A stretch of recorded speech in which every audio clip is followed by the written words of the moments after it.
네, 오늘은 2.9절, 미적은 2.9절이고요. 3.1절 같은 경우에는 발표자를 찾을 수가 없어서, 그래서, 제가 아침에 하겠다고 했어요. 그러셨습니까?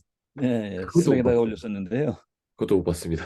뭐, 딴 것보다 어쨌든 매주 하는 거 부지런히 진도는 나가겠다는 생각 때문에 또 한번 나서봤습니다. 정말 감사드립니다. 항상 그, 부족할 때 나서 주셔가지고, 저희가 계속 나아갈 수 있는 어떤 그런 계기가 되는 것 같습니다. 감사드립니다. 어, 일단은 짧습니다. 그래서 좀 빨리 하고요. 선대도 제가 하나를 맡았는데 선대는 좀 깁니다. 그래서 리니어 어프로크시메이션 같은 경우에 빨리 하겠습니다. 어, 일단은 저희 계속 그 미분에 대해서 이야기를 했고요. 근데 이제 미분에 대한 활용법에 대해서도 계속 얘기를 하고 있습니다. 근데 미분을 또 이런 데서도 사용할 수 있다라는 거를 또 생각하시면 될 것 같습니다. 그래서 어떤 함수 값을 좀 대략적으로 알 수 있는 어떤 방법을 소개를 하고 있는데요. 실제로 많이 사용하고 있는 거고요. 어, 물론 어프록시메이션 메소드 같은 경우에는 되게 많긴 합니다. 그러니까 이것만 사용하고 있지는 않긴 합니다만 어, 이런 식으로 쓸 수 있다라는 거를 좀 가져가면 좋을 것 같습니다. 그래서 다음 y나 fx를 보게 되면 어떤 a라고 하는 한 점에서 접선의 방정식을 그을 수가 있고요. 이거를 뭐 LX라고 하겠습니다. 선생님, 그 화면이 안 보이는데 혹시, 선생님, 아예 안 보이시나요? 네, 아예 안 보여요.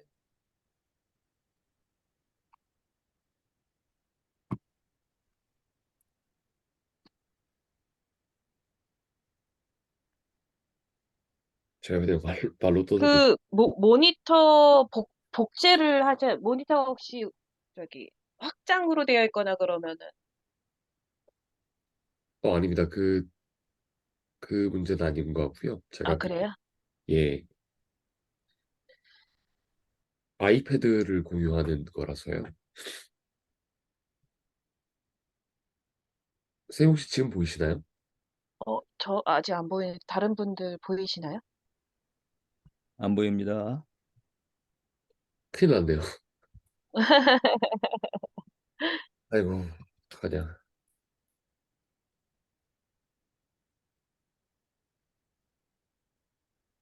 뭔가 문제가 있는 것 같은데. 그러게요. 우선 급한 대로 혹시 자료를 슬랙에다가도 올려주시면은 저희들이 보면서 하면 어떨까요? 네, 아니 근데 그것도 좋을 것 그 같습니다. 저기 손 선생님 같은 경우는 이제 쓰시면서 보시는 스타일이어가지고 참 그렇군요. 예. 아, 네, 그럼 이상하다. 이게 왜 안 되지? 리셋 재부팅 할까요?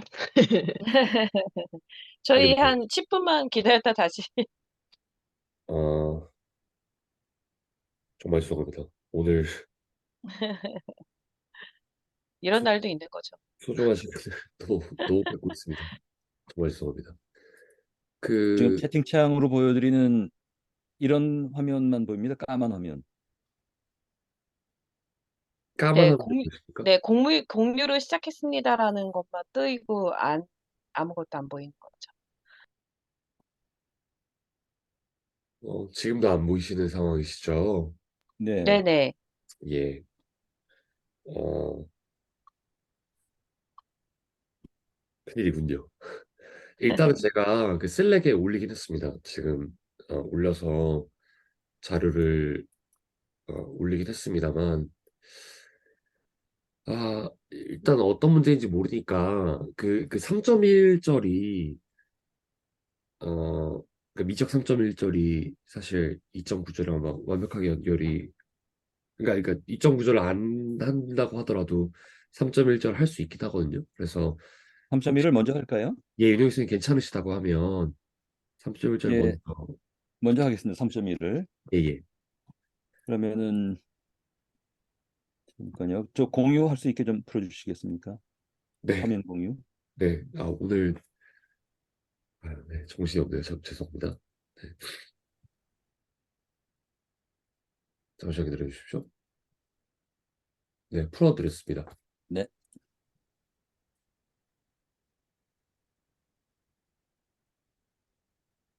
예, 슬랙이고 잠깐요.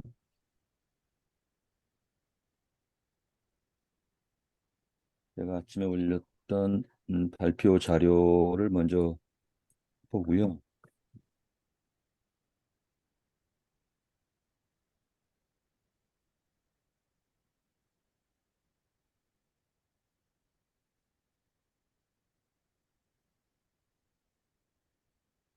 음, 뭐 항상 그렇듯이 그냥 제 발표는 이렇게 다른 여러분들 하시는 것처럼 아주 예쁘거나 또는 뭐 알차지 않기 때문에요. 참고로 봐주시면 되겠습니다. 우리 교재 중심으로 항상 저는 생각하고 싶어서 일단 그대로 꾸몄습니다.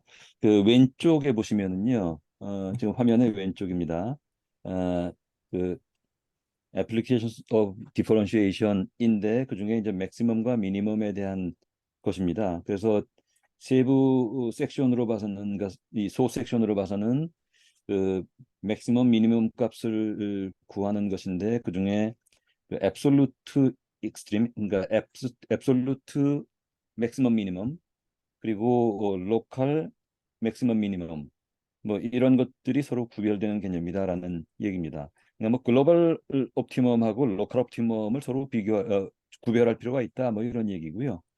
그다음에 그 그다음 나온 소 섹션이 크리티컬 넘버에 대한 얘기입니다.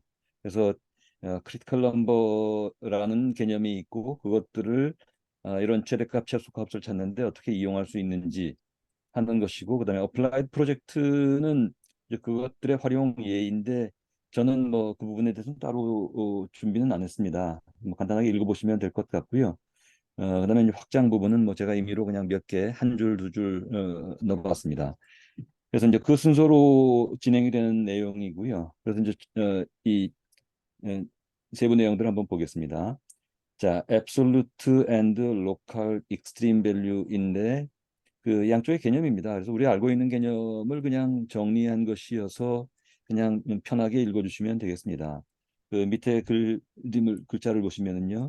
여기 definition에서는 이제 뭐그 absolute maximum이라는 게 결국 글로벌 맥시멈으로 볼 수 있을 것 같고요. 그, 그 전역에서 그 최저값, 최대값, 최소값을 찾는 뭐 이 얘기가 되겠습니다. 그것들을 이제 말로 풀이를 한다면 여기 데피니션에 나와 있는 것처럼 absolute maximum이라는 것은 음, D 구간에 있는 여기 지금 도메인입니다. 함수가 정의되고 있는 정의역 도메인에서 항상 FC가 FX보다 크다면 그 FC에 해당되는 것이 최대값이다. 만약에 그 값이 f of c가 최소값이라면 바로 그 정의역 내에서는 최소값이라고 할 수 있다. 그것이야말로 이제 뭐 absolute maximum, absolute minimum이다라는 얘기고요. 이제 그것과 구별한다면 에, 여기서는 오히려 뭐 좀 어렵게 표현된 듯 합니다만 뭐 아마 수학적인 정밀한 표현인지 모르겠어요. 그래서 이제 로컬 맥시멈과 로컬 미니멈은 마찬가지로 앞에서 봤을 때 f of c가 f of x보다 항상 크다면 이기는 한데 그때 그냥 막연하게 구간 내에서가 아니라 near라는 특정 조건에서 그 주위에 비해서 크다면 로컬 맥시멈이고 그 주위의 값보다 작다면 로컬 미니멈이다 라고 되어 있습니다. 그리고 이제 그 부분을 좀 더 이해하기 좋게 본다면 우리 책에 보면 그림이 나와 있는데요. 이제 그림으로 보시면 좋을 것 같아요. 여기 지금 피겨 3을 보시면 어떤 곡선이 있다고 할 때 구간 내에서 보면 글로벌이라고 볼 수 있지만 구간을 특정할 수 없거나 구간 내의 값이 각각 다를 때는 구간별로만 볼 때는 구간 내에서 그래서 이 파란 바로 되어 있는 이 위치 각각을 보면 각각 구간 내에서의 로컬 미니멈이나 로컬 맥시멈이라고 할 수 있다라는 얘기입니다. 이 역시 니어라는 이런 표현을 뭐 좀 염두에 둔다면 뭐 그 이외의 의미는 우리 일상적으로 생각하고 있는 것과 동일한 의미라고 생각이 듭니다. 자, 그다음에 그 크리티컬 넘버라는 얘기가 나오는데요. 이게 에, 잠깐요. 제가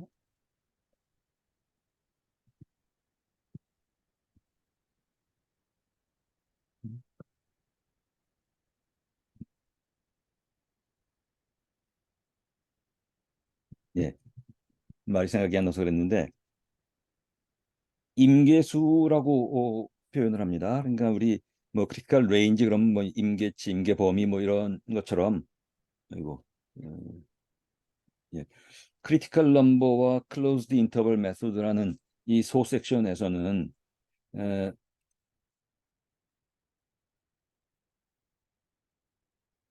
아니죠. 예. 저도 조금 헷갈렸네요. 2번 로컬 맥시멈, 로컬 미니멈 말씀을 드렸고요. 3번 얘기를 제가 빠뜨렸네요. 3번에 보시면 익스트림 밸류 티어렘이라고 돼 있어서 A와 B의 그 폐 구간이죠. A를 포함하고 B를 포함하는 A와 B 사이의 구간에 대해서 그 함수 f가 연속이라면 그렇다면 어, 그 f of c의 값이 최대가 된다면 그것이 absolute maximum이고 f of c가 최소라면 absolute minimum이다. 저는 모르겠습니다. 제 경우는 조금 이제 익숙한 표현은 이제 글로벌 맥시멈, 글로벌 미니멈인데 여기서 지금 absolute maximum, absolute minimum이라는 표현을 쓰고 있습니다만 뭐 중요한 그 정리라고 생각이 됩니다. 즉 연속이라면 폐 구간 내에서 연속이라면 그 구간 내에서 갖고 있는 미니멈이나 맥시멈은 앱솔루트라고 볼 수 있다라는 얘기입니다. 어, 그래서 이제 지금 1, 2, 3번을 봤고요. 1, 2, 3번에 대한 예제는 우리 교재에 있습니다만 비교적 쉽게 풀이할 수 있다고 생각이 됩니다. 예, 지금 example 1, 2, 3, 4가 해당이 되는데 그것들을 잠깐 보면 예컨대 지금 example 1부터 보겠습니다. 보시면 f of x가 3x 4제곱 마이너스 16x 세제곱 플러스 18x 2제곱 이라고 할 때 지금 이 그림을 아예 보여주고 있어요. 그리고 이것이 이제 폐구간 내입니다. 마이너스 1부터 4 사이에 폐구간 것들을 포함하는 이 구간 내에서라면 이때 3,20 마이너스 27에 해당되는 것이 이제 글로벌 또는 앱솔루트 미니멈에 해당이 되고 그리고 마이너스 1,37에 해당되는 것이 앱솔루트 맥시멈이다. 이 폐구간 내이기 때문에 이때의 최대값, 최소값은 바로 앱솔루트 맥시멈, 앱솔루트 미니멈이 된다는 것을 보여주고 있습니다. 뭐 우리 다 알고 있는 내용이라고 생각이 되고요. 그다음에 example 2에서는 코사인 x가 표시되어 있습니다. 그리고 이때 항상 로컬이나 앱솔루트 맥시멈 미니멈은 전부 항상 코사인 x의 정의에 의해서 플러스 1과 마이너스 1을 계속 반복하고 있고요. 그리고 기본적으로 이런 코사인에서는 코사인 2n 플러스 파이 1은 항상 이게 반복되니까요. 사이클로 반복되니까.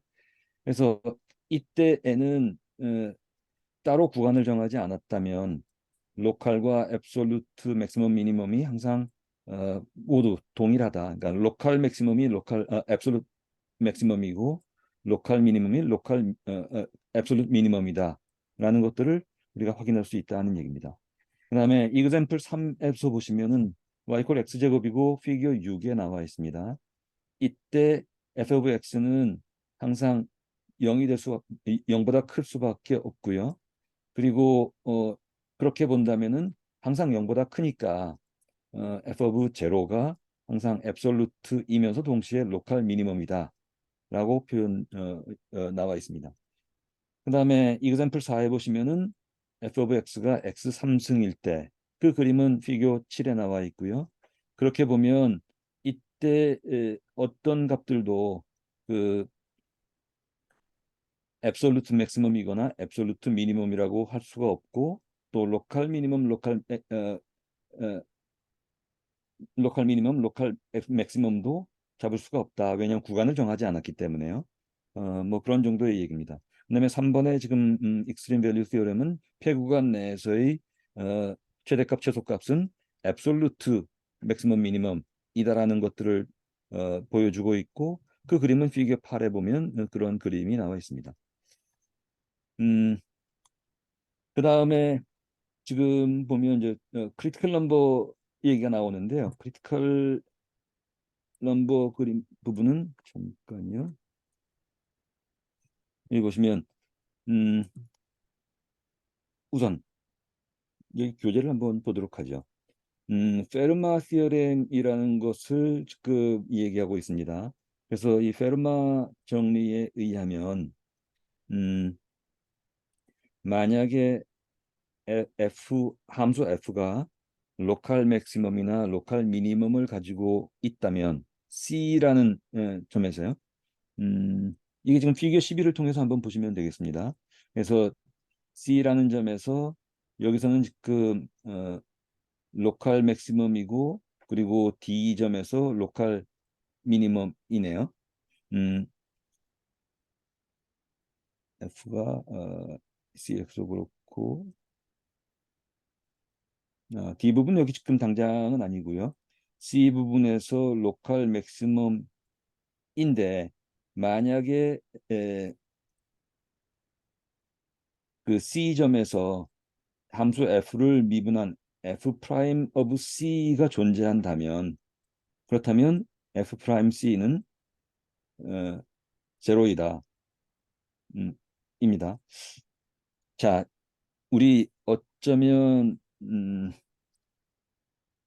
글쎄요. 그 페르마 정리라고 해서 좀 거창했지만 그 어차피 로컬 맥시멈 미니멈이니까 특정 구간을 정해 놓은 것이죠. 그리고 구간 내에서 최대값이나 최소값이라는 것은 그때의 기울기가 제로일 수밖에 없다라는 점을 이렇게 정리로 표현한 것이고요. 관련해서 프루프는 여기 지금 보시는 뭐 따로 정리를 하지 않았습니다. 손으로 정리하지 않았고 보시면 f of c가 f of c의 어떤 구간값 h를 준 것보다 항상 크다면 그로부터 계속 계산을 예컨대 지금 이 경우에는 f of c가 더 크니까 이 좌변에 있는 것을 우변으로 옮겨서 부동호를 바꿔 준다면 제일 밑에 줄이 될 겁니다. 그리고 이걸 통해서 쭉 연장해서 보면 결국은 특정 구간 내에서 앱솔루트 미니멈 익스멈이라는 것은 그 구간 그 지점에서는 기울기가 제로가 된다는 것들이 자연스럽게 유도가 된다. 이게 이제 연속이기 때문에 그 좌극한 우극한이 동일하고 그리고 그 기울기가 제로인 점이 최대값이다. 라는 점을 나타내고 있습니다. 이건 우리 어차피 뭐 보통 얘기하는 뭐 딥러닝 알고리즘 같은 경우에 최대값을 찾는 그런 옵티마이제이션의 일환인데 그때 항상 기울기가 제로인 점을 향해서 나아가는 뭐 그레디언트 디센트 뭐 이런 얘기 하지 않습니까? 같은 맥락 이제 여기서 연장되는 것이라고 생각이 됩니다. example 5를 보시면 f of x가 x 3승일 때 f 프라임 x는 3x 제곱이고 그러면 이것이 0이 되는 점은 0일 것이고 그런데 0이라는 것은 여기서는 미니멈 값도 아니고 맥시멈 값도 아니다라는 것을 보여주고 있고요. 뭐 뒤에 이제 워닝에 이제 그 의미 이 문제의 의미가 나와 있습니다만 먼저 example 6를 본다면 f of x가 x의 절대값이라면 우리 원래 f of x는 원점을 통과하는 기울기 1인 직선이지만 절대값을 취했기 때문에 0에서 다시 이 리플렉션 되는 곡선이 나왔겠죠. 자, 이때 보면 미분이 불가능하지만 0에서 최소값을 가진다는 걸 볼 수 있어요. 이게 이제 example 6의 얘기입니다. 그래서 이제 example 5와 6의 얘기의 의미가 여기 교재에서 왜 싣고 있냐면 워닝에 나오는데 자, 페르마 정리에 의하면 어떤 구간 내에서 기울기가 제로라면 0이다. 기울기가 제로라면 그 지점에서 그 미분값, 즉 기울기가 0이다라는 정리가 있었는데, 그러나 이것은 최대값, 최소값을 찾는 한 도구는 되지만 그것들이 최대값, 최소값을 규정하는 절대적인 조건은 아니다라는 것입니다. 그것이 example 5에서는 분명히 기울기가 제로임에도 불구하고 그 지점에서 최대값도 아니고 최소값도 아니라는 걸 볼 수 있고요. example 6에서는 0에서 최대값임에도 불구하고 이때는 그 미분계수가 정해질 수가 없는 것이죠. 매끄러운 곡선이 아니기 때문에. 그래서 페르마 정리는 말씀드린 것처럼 찾아나가는 한 도구, 최대값, 최소값을 찾아나가는 도구이지만 반드시 그 조건을 만족시키는 것이 if and only if 그 최대값, 최소값을 나타내는 것은 아니다라는 점을 여기 워닝에서 나타내고 있습니다. 그리고 이제 여기 critical number라는 것은 앞에서 잠깐 말씀드렸습니다만 그 절대값 그 특정 지점에서 기울기가 0인 것을 그 크리티컬 넘버라고 얘기하고, 동시에 만약에 f 프라임 오브 c가 존재하지 않는다면, 그러니까 이 기울기가 0이거나 또는 아예 존재하지 않거나 라는 점에서 이제 크리티컬 넘버를 정의하고 있습니다. 이 부분의 의미는 이제 여기 지금 example 7하고 뒤에 엑서사이즈에서 제가 한 문제를 그 다뤘는데 이제 그 부분에서 좀 의미가 드러나게 됩니다. 자, example 7을 보시면 f of x가 x3승 마이너스 3x 제곱 플러스 1이고 b가 f of x equal 뭐 이런 식으로 정해졌다면 이때 크리티컬 넘버를 찾아라. 그래서 크리티컬 넘버는 A번 경우는 우리 비교적 손쉽게 이걸 미분하면 이 곡선이 나오고, 지금 보시는 것처럼 3x 곱하기 x-3이 제로니까 x가 0이거나 2이거나 2죠. 이거는 f'x가 0이 되는 지점이 존재하니까, 즉 x가 0 또는 x가 2가 바로 크리티컬 넘버다라는 얘기가 됩니다. 자, 그다음에 B번 경우는 f of x가 여기 이렇게 나와 있습니다. 5분의 3 제곱으로 시작되는 식으로 나와 있으니까 이것들을 그 미분한다면 그 여기 지금 프로덕트 룰 곱이죠. 결국 x의 5분의 3승 곱하기 4 마이너스 x의 곱인데, 곱을 미분을 하다 보면 앞에 거 미분하고 뒷거 미분하고 앞에 거로 돼서 쭉 이렇게 연결이 됩니다. 그리고 그 계산을 쭉 해나가면 여기 지금 나와 있는 것처럼 이렇게 계산이 될 텐데요. 이때 결국 앞에서 우리가 얘기한 크리티컬 넘버의 규정에 의하면 분자가 되는 12-8x가 제로이거나 제로인 값일 겁니다. 또는 지금 분모가 0이 될 수는 없으니까, 분모가 0이라면 존재하지 않는 거니까 분모가 0이 되는 것들. 그래서 12-8x가 제로가 되는 x 이퀄 2분의 3이거나 또는 x가 분모가 제로가 되는 x가 제로값, 이것이 크리티컬 넘버다라는 얘기이죠.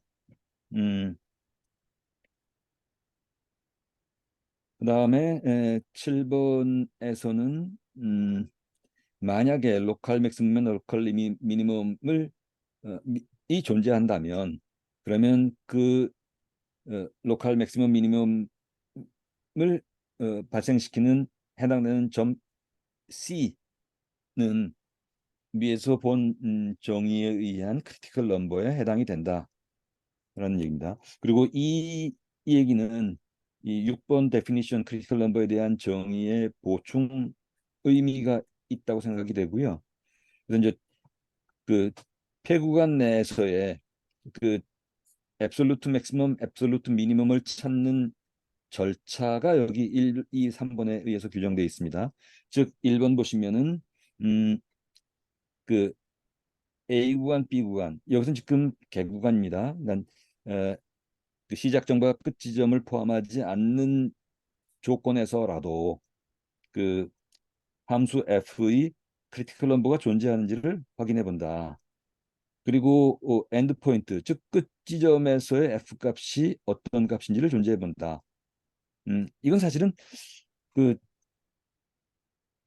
만약에 K 구간이면 그냥 그 구간 내에서 최대값 최소값 찾으면 그게 바로 앱솔루트 최대값 최소값일 테니까요. 그런데 여기서는 이 대구간, 그러니까 양쪽 지점이 없는 상태에서의 크리티컬만 찾아보고 양 끝의 값을 찾아보고 그리고 이들 사이를 비교해서 제일 큰 값을 앱솔루트 맥시멈 또는 미니멈으로 규정할 수 있다라는 얘기입니다. 이거는 이제 알고리즘을 이렇게 쭉 늘어놓고 우리 이제 프로그램을 구현을 하거나 할 수 있도록 하는 식으로 좀 이렇게 일반화시켜서 표현한 것으로 생각이 됩니다. 그래서 이제 이것들은 상당히 의외로 처음에는 왜 쉬운 얘기를 어렵게 썼나 생각을 했는데 이제 뒤에 뭐 예제를 보거나 이렇게 보니까 이것들이 일반 용어로서의 의미가 있겠구나라는 생각이 저는 들었습니다. 이그샘플 8을 보시면 f of x가 규정되어 있는데 여기서 absolute maximum 그리고 미니멈 값을 찾아라 라는 얘기입니다. 구간은 마이너스 2분의 1부터 4까지의 구간이었어요. 자, 그러면 이때 그 마이너스 2분의 1과 4를 포함하지 않는 지금 이겁니다. 이 구간 내에서의 최대값 최소값을 찾아보고 그리고 각각 이 구간이요. 마이너스 2분의 1에서의 f of x 값, x 이퀄 4에서의 값을 찾아본 다음에 이들 사이를 비교하면 최대값 최소값을 찾을 수 있다는 얘기고요. 이 방식에 의해서 구현된 값들이 나와 있습니다. 그래서 결국은 결론적으로는 f of 4가 17로 앱솔루트 맥시멈이고 f of 2가 마이너스 3으로 앱솔루트 미니멈이고 그것들이 그림상으로 이렇게 나와 있다는 것을 보여주고 있습니다. 이그샘플 9에서는 여긴 뭐 계산기를 이용해서라고 돼 있는데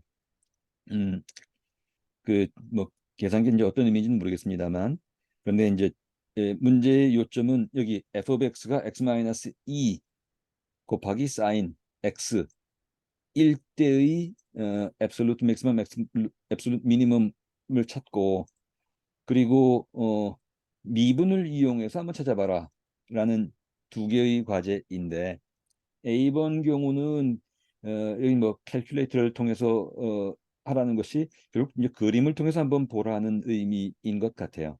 그래서 이제 그림은 우리 그 사인 x 경우는 마이너스 1부터 플러스 1로 0부터 시작해서 계속 그 반복하는 진동하는 것이죠. 그런데 앞에 2가 붙었으니까 진폭이 높아질 거고요. 진폭 아니죠.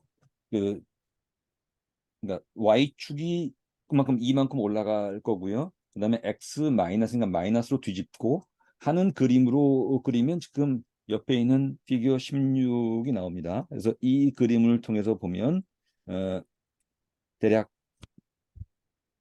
이 계산은 아마 이 그림을 가지고 계속 대입해 나가면서 한번 찾아볼 수 있다 뭐 이런 의미인 것 같아요. 결론은 마이너스 0.68에서 x 값이 1.05에서 이 함수의 값 f of x의 값이 마이너스 0.68로 최저이다. 그리고 6.97 아니요 x가 5. 지금 여기 나와 있는 걸 보고 하는 겁니다. 제가 뭐 따로 계산은 못했습니다만 그래서 x가 대략 5.241 대 6.97로 맥시멈 값을 갖는다.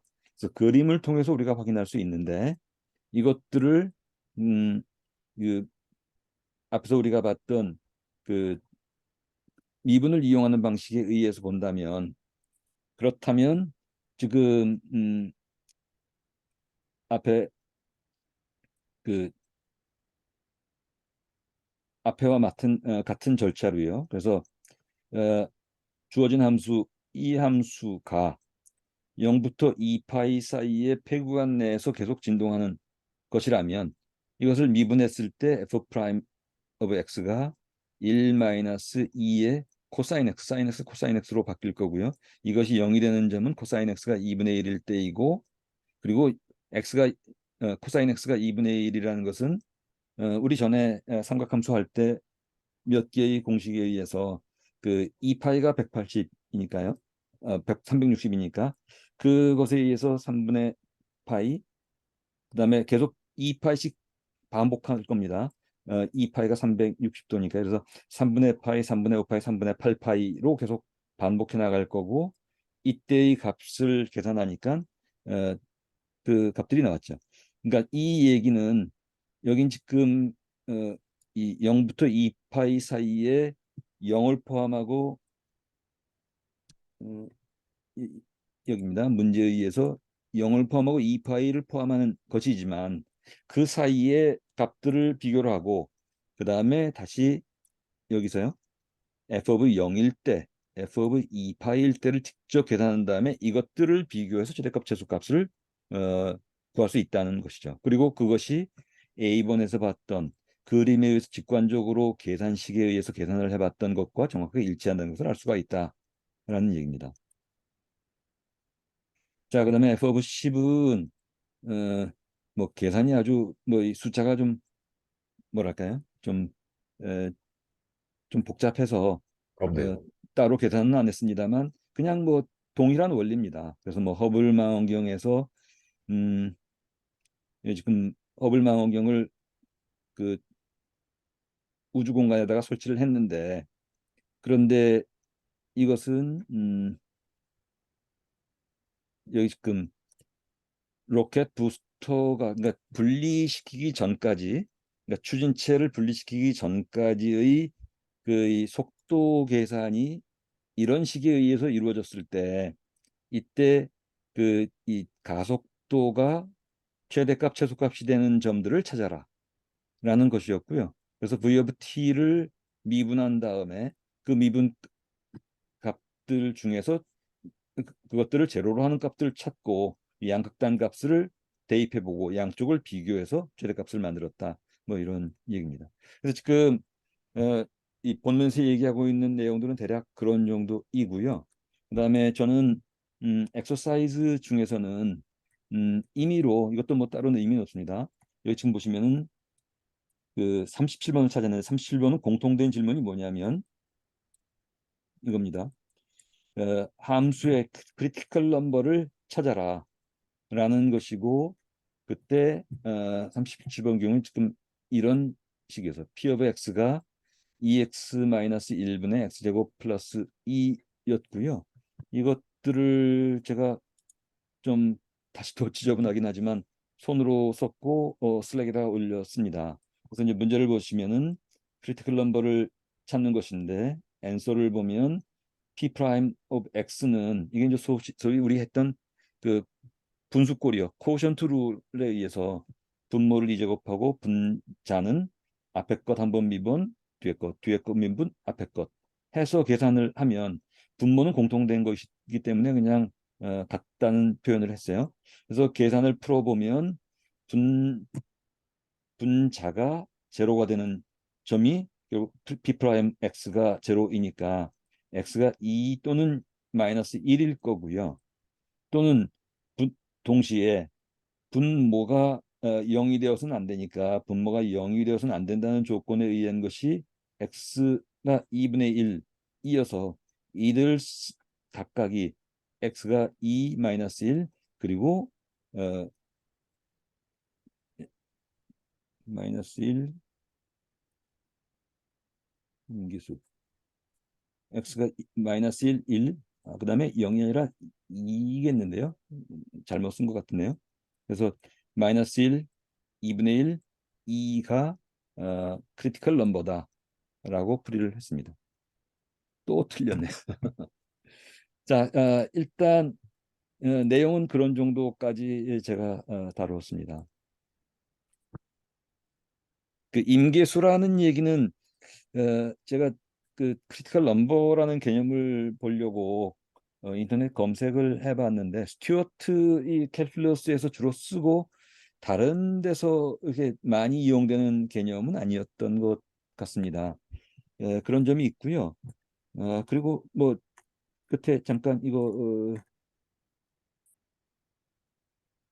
보시면 음, 확장이라고 해서 그냥 어, 몇 줄, 두 줄 써봤습니다. 무슨 의미냐면 지금 맥시멈 미니멈이고 로컬 또는 로컬 그리고 앱솔루트 또는 이제 글로벌 맥시멈 미니멈 이 개념이 이제 그림과 그리고 크리티컬 넘버와 그리고 미분 함수를 미분한 것을 통해서 계산하는 것들이 쭉 나와 있는데 지금 말씀드렸지만 어, 우리 대개 알고 있던 내용들 범위에서 크게 벗어나지 않는 것 같아요. 근데 어, 이 다루면서 조금 한번 보니까 뭐 내용을 전체를 다 보지는 못했습니다만 우리 교재 내에서도 예컨대 3.8에 보시면은 그 극값을 찾는 뉴턴 메소드라든지 14.4에 보시면 탄젠트 플레인도 있지만 특히 이제 선형화시키는 리니어리제이션이라든지 이런 것들이 지금 얘기한 이런 그 맥시멈 미니멈을 찾는 것들을 바탕으로 해서 그 다음에 이제 연결되는 것이거든요. 결국 미분 적분을 한다는 것 중에 가장 큰 과제는 결국 그 옵티마이제이션이라고 생각이 되는데 그런 면에서 이제 미분의 방법론을 우리가 쭉 얘기했고 여기서 지금 로컬이나 앱솔루트 맥시멈 미니멈 얘기한 것을 바탕으로 향후에 이제 3.8이나 14점 챕터 14에서 더욱더 확장해서 이제 옵티마이제이션 부분이 완성이 되는 것 같습니다. 자, 그런 정도로 말씀을 드리죠.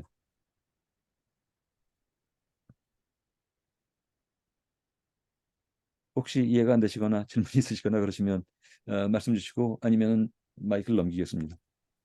그 윤영기 선생님은 이 책의 끝까지 다 내용을 한번 보신 걸까요? 아니에요. 아, 14 너무 멀어 보여서. 그 이거 본 거는 제가 그냥 제 그냥 상식으로 맥시멈 미니멈이고 여기는 계속 말씀드리지만 제가 옳은 건지 잘 모르겠습니다. 앱솔루트 표현을 했는데 그냥 저한테 익숙한 건 글로벌이어서 로컬 맥시멈 로컬 글로벌 뭐 로컬과 글로벌 뭐 이런 개념 속에서 맥시멈 미니멈 결국 옵티마이제이션이니까 그리고 이제 어, 모르겠습니다. 저는 지금 이 미분적분 과목을 스터디 그룹을 이렇게 하는 목적 중에 하나는 자꾸 이런저런 일들을 하다 보면 이제 뭐 옵티마이제이션 얘기가 자꾸 나와서인데 그렇게 보면 우리 책에서는 옵티마이제이션을 어떤 부분에서 다루고 있는가 이 부분 너무 기본적인 내용인 것 같아서 그래서 이제 찾아보다 보니까 아 챕터에서는 이런 챕터가 관련이 되는구나 앞으로 이렇게 연결시켜서 봐야겠구나 정도입니다. 다 보진 못했습니다.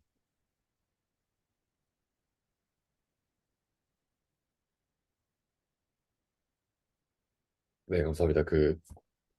거의 뭐 스터디 시작한 것 자체가 사실, 그러니까 저의 개인적인 이유 같은 경우에는 뭐 요즘 범람하고 있는 그 딥러닝 좀 이해하고자 하는 그런 것들이 있었거든요. 그래서 미분 뭐 적분 얘기하면서 좀 더 그런 것들이 좀 명확화해지는 것 같습니다. 뭐 결국 이런 식으로 이제 뭐 써진다라는 걸 알게 되는 그런 거고요. 아, 감사합니다. 그 제가 돼야 될 텐데요. 왜 안 될까요? 왜? 미나님 혹시 어, 아이패드에서 줌으로 접속하시는 게 그렇게 하시는 거죠, 원래? 아, 아닙니다. 미러링으로 합니다. 그러니까 줌은 맥북으로 키고요. 그 나왔다. 이제- 나왔네. 네, 다행이네요. 어떻게 해서 나오게 됐나요? 모르겠습니다. 전혀 모르겠습니다. 아니, 사실 잘 안 될 때는 그냥 껐다 키시는 게. 그럼요. 네. 아니면 걷어차든지. 뭔가 이제 그리고 미나님 혹시 줌에서 공동 호스트 같은 거 지정하실 수 있으세요? 뭐 해드릴까요? 만약 그러면 공동 호스트 지정하시면은 만약에 한 분이 그러니까 늦게 오셔도 한 분이 이제 아, 켜놓을 수는 있으니까. 아, 예. 아, 네, 그렇게 하면 다시는 좋지 않을까요? 다시는 이런 일 없게 하겠습니다. 아니, 이게 모든 일은 만회해야 하다라는 게 있잖아요. 네, 제가 그거를 어떻게 하는지는 잘 네. 몰라가지고요.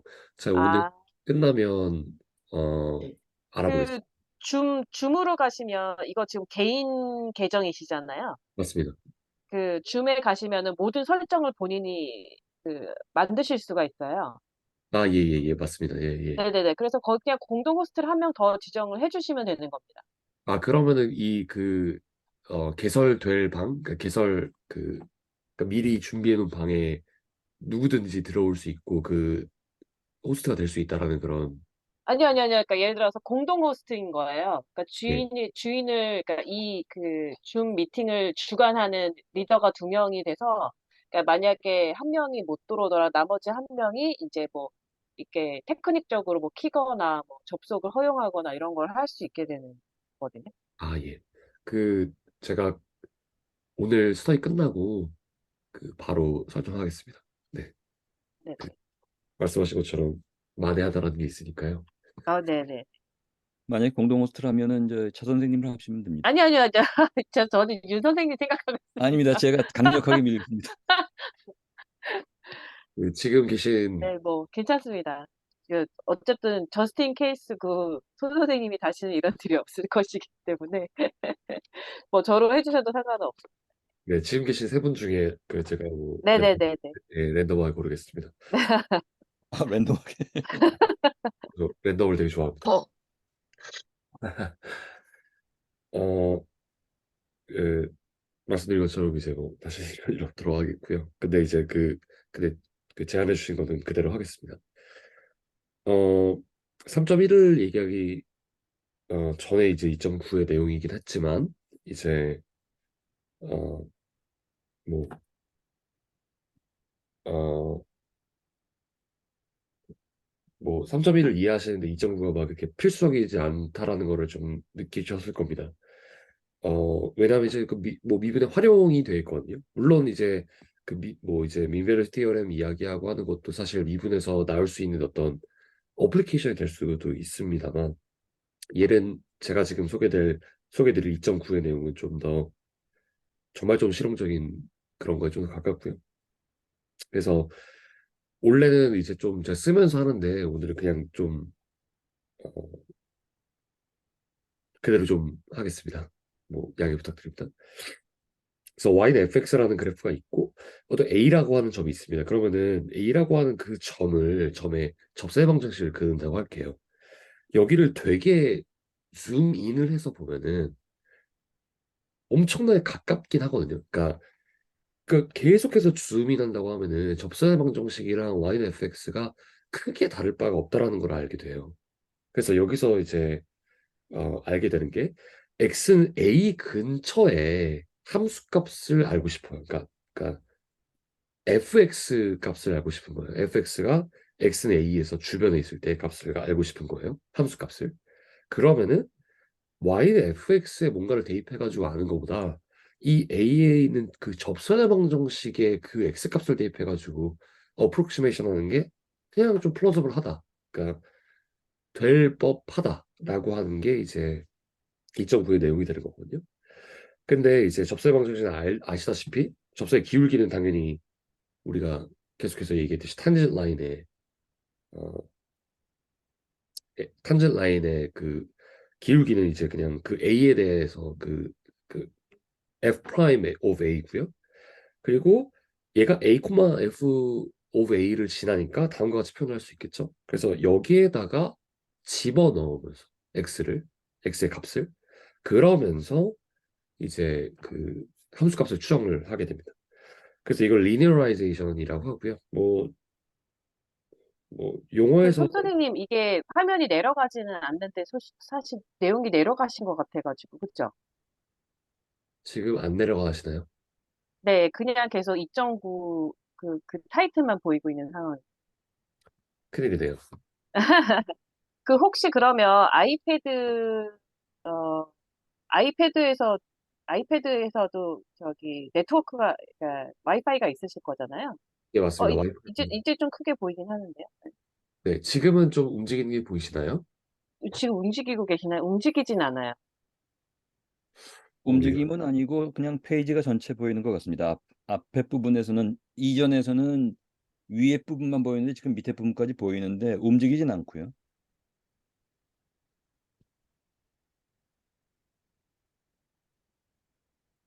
왜 이럴까요? 그러면 그 지금 주신 거 PDF로 제가 조금씩 움직여 볼까요? 혹시 만약에 아예 안 되시면. 쌤, 혹시 그래 주실 수 있으실까요? 그러니까 공유해 제, 주시고, 지금 되는, 요거에서 혹시 스크롤 여기에서 한번, 혹시 스크롤 하시면 되지 않을까요? 스크롤을 옆에 스크롤 바가 보여가지고. 지금 되는 것 같습니다. 지금 되시나요? 전체 화면으로 안 하고요. 네, 이 상태에서 이렇게 스크롤 움직이시면 될 것 같습니다. 지금 지금, 스크롤 한번 움직여 보시면, 지금 스크롤이 옮겨지나요? 아니요. 지금 화면이 큰 게 보이고, 이제 어, 옮겨져요. 이제 돼요. 이제 이렇게, 됩니다. 이렇게 해야 되군요. 네, 알겠습니다. 네. 죄송합니다. 오늘 계속 좀 애로사항이 많네요. 그래서 좀, 어, 그렇습니다. 네, 이제 스크롤이 옮겨진다라는 말씀이시죠? 네네네네. 예, 예, 네, 다시 한번 불편을 드려서 너무 죄송하고요.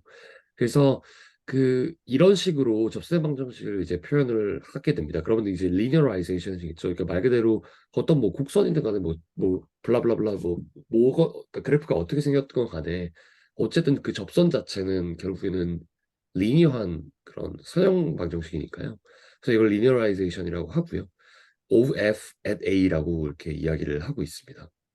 근데 아까 말씀드렸듯이 그 f of x라고 하는 거를 lx로 표현할 수 있는데 이제 이건 어프록시메이션 하는 겁니다.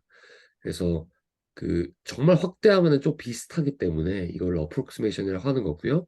그래서 이거를 리니어라이제이션 된 걸로 f를 추정하는 거니까 리니어 어프록시메이션이라고 합니다. 또는 뭐 텐전 라인 어프록시메이션이라고 하고 뭐 당연히 점수 방정식으로 어프록시메이션 하면 텐전 라인 어프록시메이션을 하겠죠. 그래서 뭐 보시면 아시겠지만 이제 뭐 이러한 그래프가 있습니다. 그러니까 뭐 그래프로 보게 되면은 다음과 같이 생겼는데요. 얘의 x는 2에서의 죄송합니다. a는 1에서의 어떤 그 값을 조금 추정을 죄송합니다. a는 1과 1에 가까운 어떤 그런 값에서의 어떤 그 함수 값을 추정을 하고 싶은 거예요. 그래서 이제 다음과 같은 어떤 값을 이제 추정을 하는데 우리는 이제 알고 있잖아요. 어떻게 하는지. 다음과 같은 식으로 접선의 방정식에서 A는 1에서 A는 1에서 아니라고 이제 그쵸. A는 1에서죠. A는 1에서 구하게 됩니다. 그래서 F'(x) 구하고요.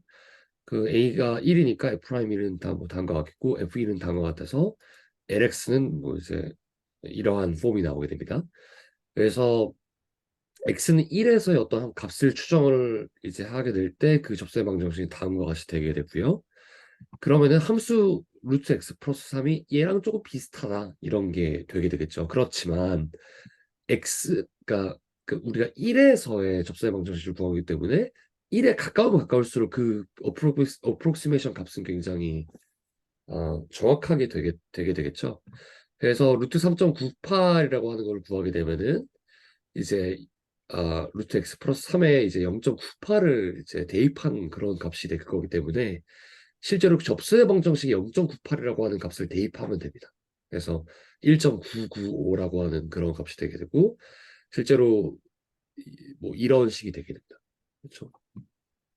그래서 실제 함수값보다는 오버 에스티메이션할 값이 되긴 하지만 사실 굉장히 상당히 비슷하다라고 하는 그런 게 되겠습니다.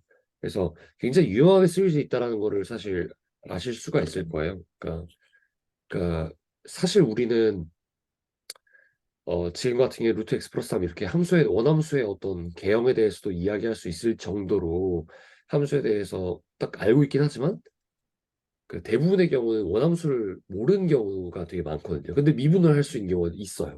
그래서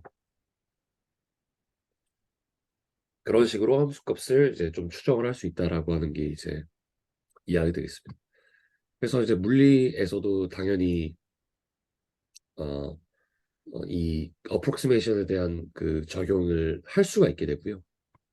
그 중에 하나 얘기를 두고 있는 게 이제 사인 x입니다.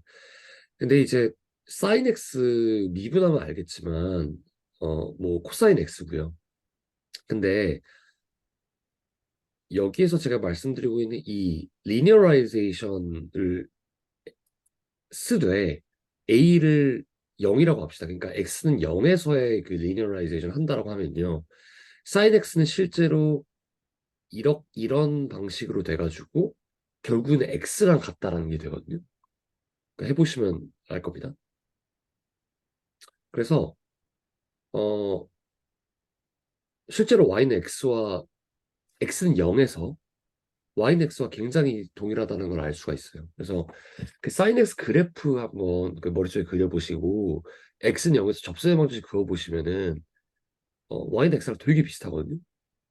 그래서 그렇게 좀 생각해 보시면 될 것 같습니다. 네, 그 실제로 y는 x가 sin x의 그 x는 0에서의 저세 방정식이 맞거든요.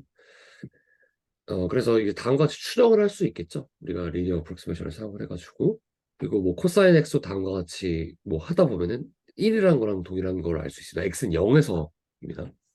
그래서 그것도 이제 코사인 x 이런 식으로 그려지니까 x는 0에서 이런 식으로 접선의 방정식이 그어지죠. 그래서 그 y는 1 그래프, y는 x 그래프로 이제 어프로크시메이션 할 수 있다라는 걸 알 수가 있으실 겁니다. 그래서 엑서사이즈 48을 왜 사라졌는지 모르겠지만요.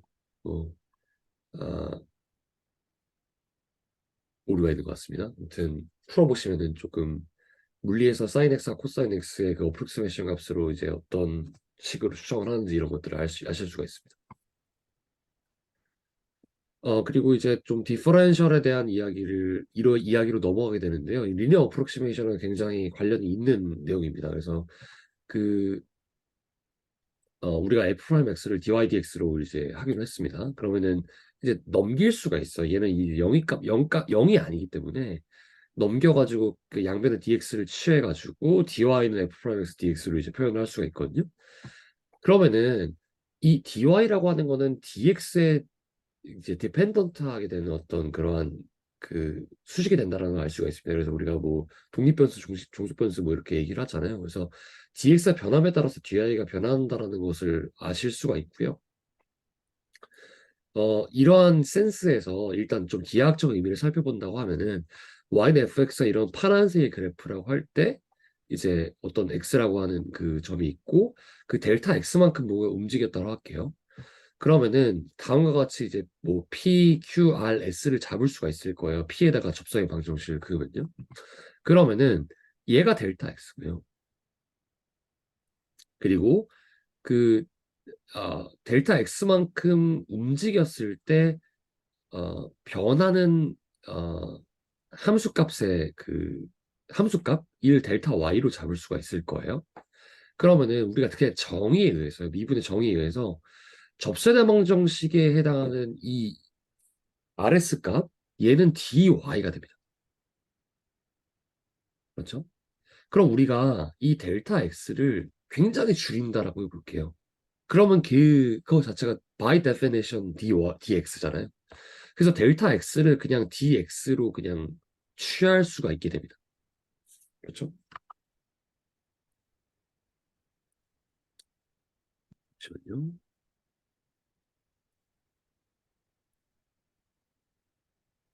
취할 수가 있게 됩니다. 그러면은 델타 Y를 어떻게 표현할 수가 있냐면요. 이 함수값 fx 플러스 델타 x 그러니까 q에 해당하는 게 되겠죠. 빼기 fx 이 값이 이제 델타 y잖아요. 그 그래프에서 보면은 그리고 p 아래 접선의 기울기가 f 프라임 x라는 걸 우리가 이미 알고 있어요.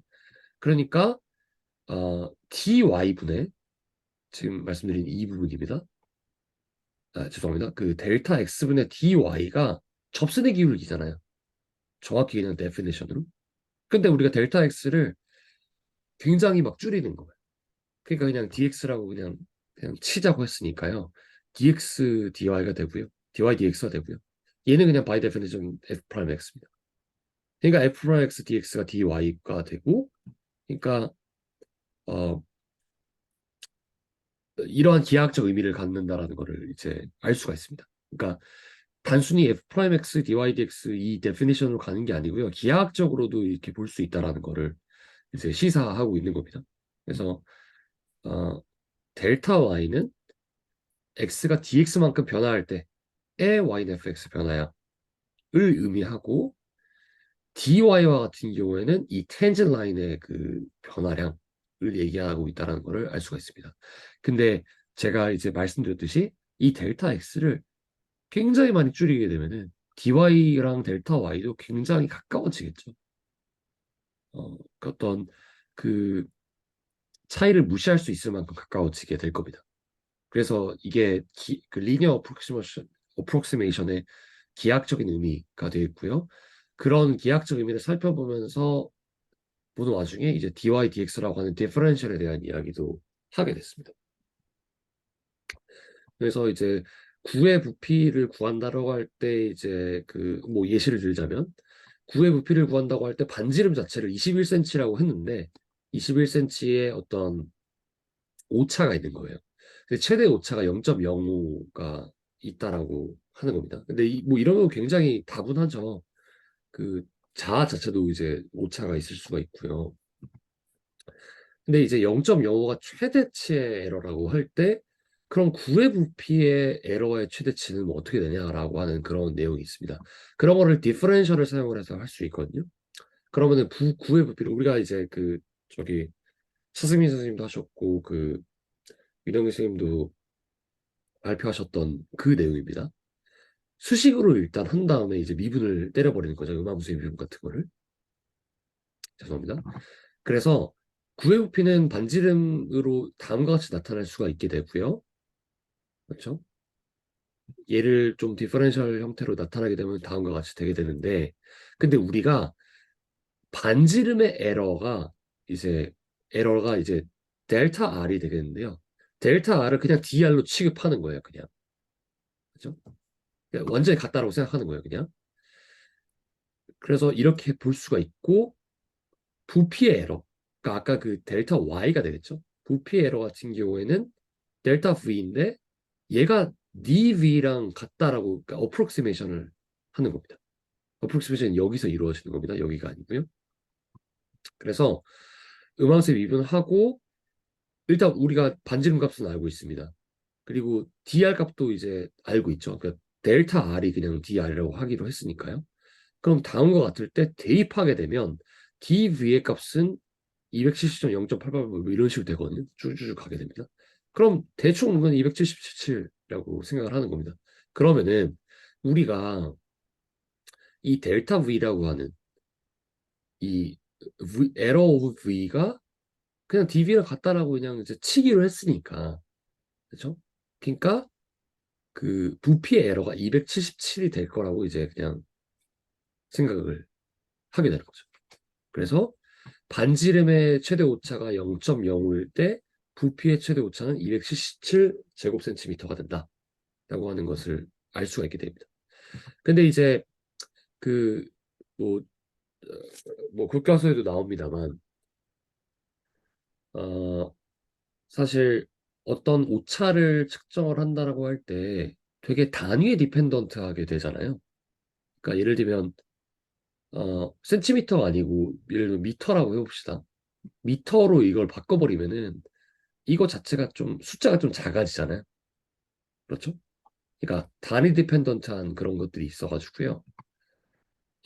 얼마나 얘가 오차 큰 건지 아닌지에 대한 그 센스가 안 생길 수가 있어요. 그래서 이거를 relative error로 바꿔가지고요. 다음과 같이 그 normalization을 해주는 겁니다. 그래서 어떤 전체적인 부피가 있고요. 그거에 대한 이제 그 부피의 에러를 이제 집어 넣어가지고요. 다음과 같이 이제 그 상대적인 오차를 계산을 하게 되고요. 그러면은 그냥 우리가 이제 대수적으로 봤을 때 이제 V분의 델타 V 같은 경우를 다음과 같이 표현할 수 있고 3 곱하기 R분의 DR로 이제 표현할 수 있다는 거를 이제 계산을 통해서 알 수가 있습니다. 그래서 다음과 같이 표현하면은 그 277 자체가 그 어떤 0과 1 사이의 값을 갖게 됩니다. 그래서 0.5 배수로 표현할 수 있는 오차가 되고 그러면 진짜 오차가 그 실제로 전체 부피의 몇 퍼센트이구나라고 하는 그런 것들을 알게 되죠. 그래서 그렇게 표현할 수 있다는 거를 이제 좀 어, 말씀드리겠습니다. 이거는 뭐 실제로적으로 굉장히 많이 쓰이게 되는 것이고요. 그래서 여기까지가 이제 그 2.9절이 되어 있고요. 리니어 어프로크시메이션은 나중에 또 그렇고 실제로 엄청나게 많이 쓰이는 겁니다. 그러니까 그 옛날에 그 말씀드린 적이 있는데 이제 파이썬에서 그 넘파이라고 하는 그 모듈에서 파이에 대해서 얘기할 때 그 3.14 155 이게 무한대까지 이제 가는 거를 이제 그 비트에 담을 수가 없으니까 컴퓨터가 그래서 어프로크시메이션을 한다고 말씀드렸는데요. 물론 걔는 이제 그, 아, 그 테일러 전개 그리고 그 폴리노미얼 어프로크시메이션을 통해서 하는 거긴 합니다만 같은 센스입니다. 지금 보고 있는 리니어 어프로크시메이션이랑 결국 미분을 이용해가지고 함수값을 추정한다는 거랑 이제 맞닿아 있거든요. 그래서 실생활을 굉장히 많이 쓰고 있는 거기 때문에 어, 그 개념에 대해서 잘 알아두면 좋을 것 같습니다. 근데 뭐 완벽하게 딱 이해한다기보다는 미분이 이렇게도 쓰일 수 있구나 라고 하는 그런 센스를 그런 견지를 가져가면서 다음 단어로 넘어가면 좋겠습니다. 그래서 제가 지금 좀 잠이 덜 깨는지 좀 말이 그 조금 선생님 말씀 들으니까 조금 더 그 컴퓨터가 어떻게 하는 건지 이해가 되는데, 왜냐면 저는 맨 처음에 인간적으로 생각했을 때는 3.24 같은 무한수, 저희는 그냥 반올림, 올림, 버림 약간 요런 식의 개념으로 생각하잖아요. 근데 이제 그렇게 했을 때 그러면 소수점 몇째짜리에서 하는 게 적절한 거지? 그걸 어떻게 판단하지? 라는 퀘스천 전번에 설명했을 때 그런 퀘스천이 있었거든요. 예, 근데 이제 그거를 컴퓨터는 이런 방식으로 어프로크시메이션 방법을 사용해 가지고 그렇게 한다고 이해하면 되는 거잖아요. 네 그렇습니다. 그러니까 어. 네, 그러니까 비트가 허용하는 치까지로 어프로크시메이션을 그러니까 반올림을 하는 거겠죠? 음. 어프로크시메이션 하는 신기하고 재밌네요. 그러니까 어 근데 이제 그 뭐 교양 서적 같은 것도 거에 좀 나와 있는 거긴 하지만 그 소수점짜리가 조금 넘어가 좀 몇 자리 이상으로 넘어가게 되면은 사실 무시해도 되는 어떤 그런 오차가 돼 버려가지고 음. 그러니까 네, 저희가 그러니까 리니어 어프로크시메이션을 할 때 너무너무 가까워져서 거의 인제 차이가 없어진다고 생각하는 그런 개념이랑 비슷하다고 볼 수 있겠네요. 정확히 맞습니다. 정확히 맞습니다. 감사합니다. 그래서 뭐 이렇게 뭐 우주적인 어떤 그런 거리를 생각을 하더라도 그 정도의 이제 소수점은 뭐 무시할 만하다 이런 게 되더라고요. 그러니까 오차가 굉장히 작다니까 거의 이제 뭐 10의 마이너스 뭐 10승 막 이런 정도로 작아지더라고요. 뭐 제가 계산해 본 적은 없기 때문에 교양서적에 있을 거기 때문에 근데 이제 그럴 만한 것 같습니다. 근데 선생님이 얘기해 주신 여기 내셔널 에러인가요? 그것도 되게 재미있는 개념인 게, 그러니까 우리는 이렇게 작게 작게 해서 정말 마이크로한 상태에서 오차 적다고 생각하는데, 만약에 우주를 연구하시는 분이라면은 이 레셔널 에러가 저희가 생각한 것보다 단위가 크실 수 있겠네요. 정확히 맞습니다. 네, 아, 네. 그러니까 이제 그 이런 상대적인 에러에 대한 개념이 나올 수밖에 없는 거고요. 많이 그쪽 연구를 이제 하시는 분들은 이런 거를 저희는 이제 일일이 수식으로 계산해서 가름해야 되겠지만 그 분야를 전공하시는 분들은 간단하게 이게 약간 인사이트가 있으실 것 같으네요. 이런 거에 대해서. 네, 그러니까 이제 그 어떤 미분과 적분을 활용해가지고 이제 오차를 계산하는 거에 대한 그런 것들, 그런 센스는 가지고 있으실 것 같다라는 생각이 들고요. 근데 그분들도 그 하루 종일 막 계산 엄청 하고 있으시긴 할 겁니다.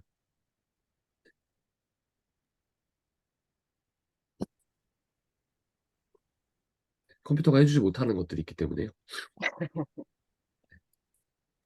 그래서 일단은 그 코멘트 너무 감사드리고요. 저도 조금 그 리니어 어프로크시메이션의 좀 중요성에 대해서 좀 다시 생각하는 기회가 된 것 같습니다. 그러니까 어, 그러니까 엄청 많이 쓰이거든요. 진짜로 정말 엄청 많이 쓰입니다. 그 머신러닝에서. 그러니까 저 뭐 이렇게 그러니까 딥러닝, 머신러닝 잘 모르긴 합니다만 실제로 쓰고 있기도 하고요. 현업에서 뭐 논문 쓸 때도 엄청 쓰기도 했고요. 그, 저는 저게 새로운 게 그렇게 엄청 많이 쓰인다는 사실 자체를 지금 처음 알았어요. 네네네. 그, 어, 그러니까 뭐라고 해야 되죠? 어, 분야에 따라 좀 다를 수는 있을 것 같긴 한데요. 근데 실생활에 굉장히 녹아 있는 것 같습니다. 그러니까 실생활에 우리가 컴퓨터가 빠질 수가 없는 그런 생활이 됐잖아요. 네. 근데 이제 컴퓨터는 어쨌든 이런 걸 해야 되기 때문에요. 그냥 뭐 굳이 한 가지 첨부한다면 아마 지금 그 접선 얘기하신 그런 탄젠트 라인 같은 것들이 실제로는 그것이 이제 뭐 어느 분야이든 간에 다변수일 때, 다차원일 때 탄젠트 라인이나 탄젠트 플레인으로 바뀌면서 근데 하이퍼플레인이나 고차원 네, 그대로 적용시킬 수 있다는데 아마 중요성이 있겠죠. 네, 맞습니다. 정확히 맞습니다. 네. 그래서 우리 저기 그 어 지금 스튜어트에서는 좀 얘기하고 있지 않긴 합니다만 저기 엔턴 그러니까 리니어 알지브라 할 때 이번 내용도 그렇고요. 그 이전의 내용도 그렇고 좀 뭐 차원에 대한 얘기는 아직 정의는 하진 않았긴 했습니다만 그 2, 3차원에 대한 내용을 다 살펴보고 걔가 N차원으로도 적용된다는 얘기를 계속하고 있는 거잖아요. 지금 유클리디안 벡터 스페이스에 대해서는. 그래서 그러니까 결국에는 이제 확장을 해야 되는데 미분 자체도 그렇게 확장이 된다라고 하는 그런 어, 견지를 말씀해 주신 것 같습니다. 근데 이제 굉장히 어, 중요하게 가져가야 되는 어떤 그런 생각인 것 같습니다. 코멘트 감사드립니다.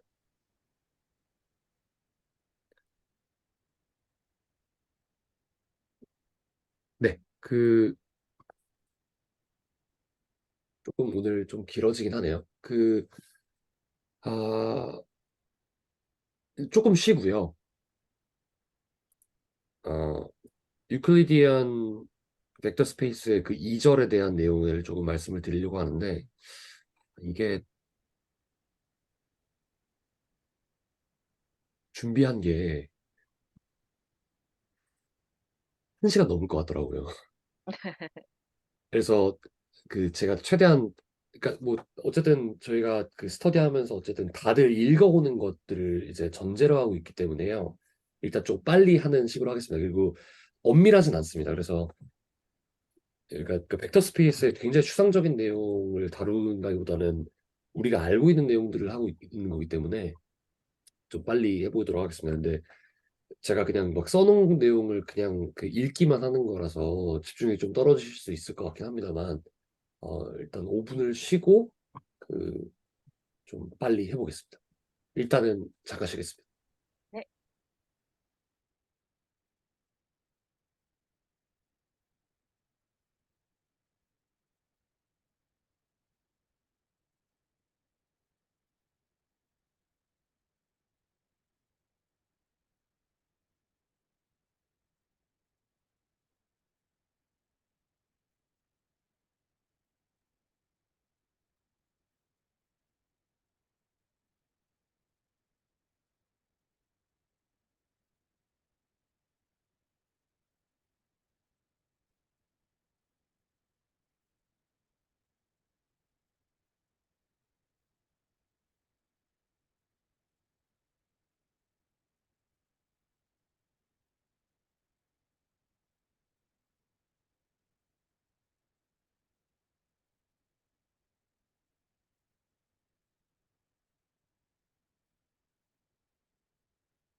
선생님 저번에 그 휴가 어디로 오셨나요? 저는 통영이요. 통영 다녀오셨구나. 또 이제 강원도 9월에 가려고 하는데 그, 그 저번에 차승민 선생님 그 통영 가서도 이제 발표하지 않으셨습니까? 그래서 저도 양양 가서 발표할 것 같습니다. 네. 숙소 내. 월급쟁이 힘드네요. 네. 근데 정말 어떻게 그렇게 하시지 좀 느낄 것 같아요. 가서 네, 거기까지 가셔가지고 하셨는지 정말 존경스럽습니다. 감사합니다.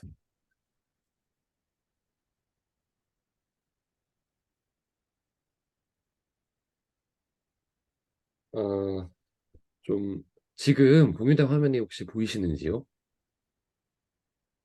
네, 보입니다. 네, 그 스크롤 내려가는 것도 보이시나요? 네. 네, 감사합니다. 왜 이렇게 왜 갑자기 아이패드가 말썽인지 모르겠는데요. 제가 그 스터디 위해서 아이패드도 새로 샀거든요.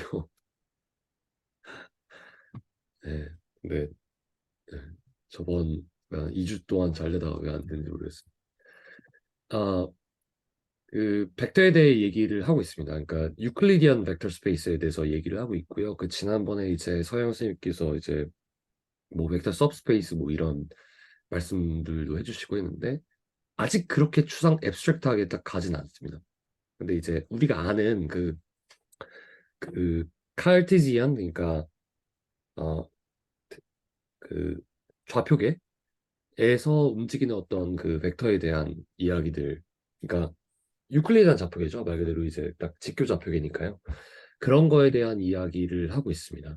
근데 이제 그 제가 뭐 지난번에 이제 서영 선생님께서 그 발표해 주실 때 잠깐 언급했듯이 벡터가 사실 우리가 아는 그 화살표 그게 아니어도 되거든요. 그리고 그 ordered pair 또 ordered triple 뭐 ordered n tuple 아니어도 됩니다. 그냥.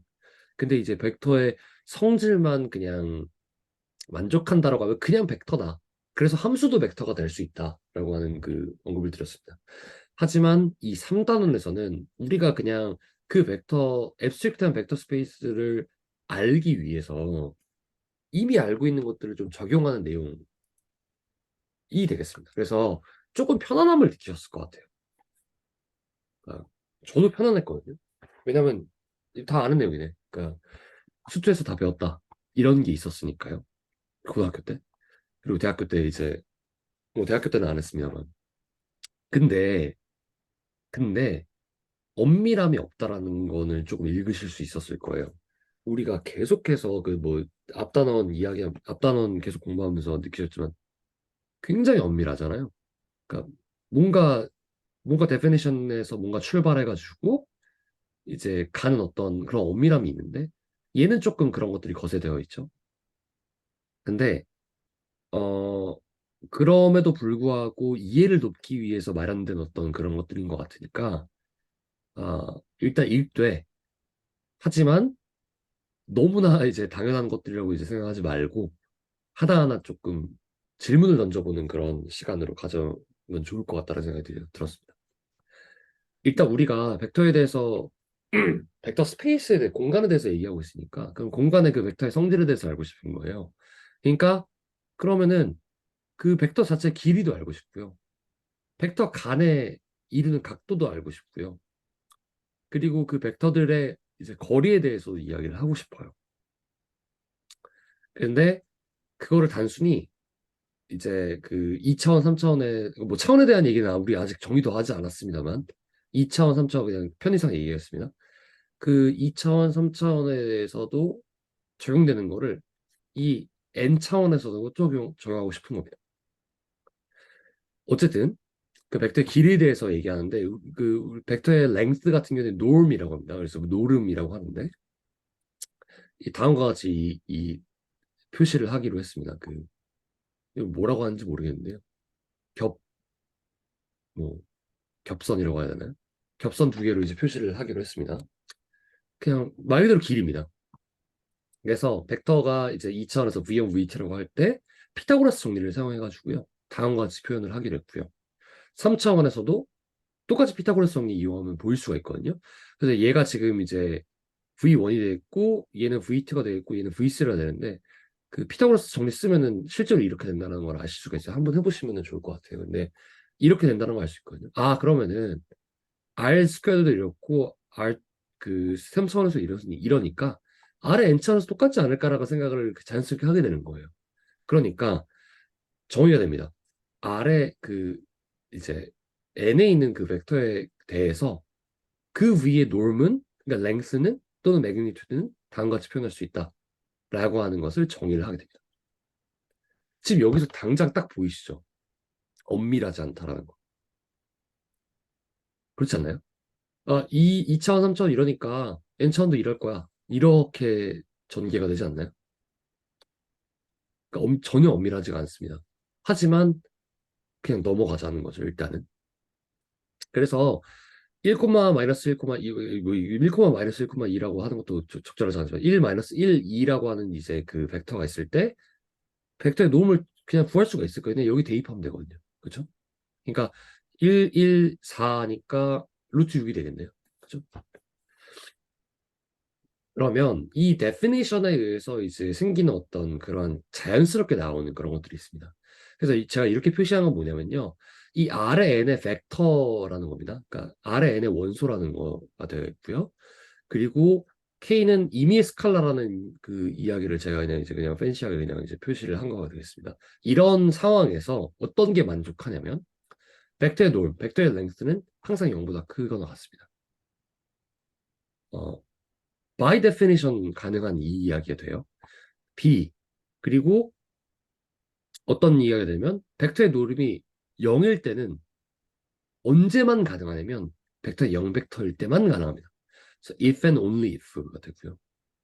그리고 어떤 벡터에 k라고 하는 임의의 스칼라를 곱한 거의 랭스는 그 벡터의 랭스에다가 그 k의 절대값을 곱한 거와 같다라는 게 됩니다.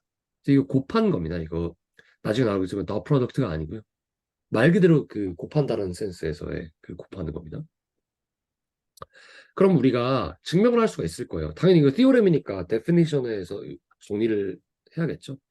그래서 다음과 같이 할 수 있는데 쉽게 보일 수가 있습니다. 굉장히 쉽게.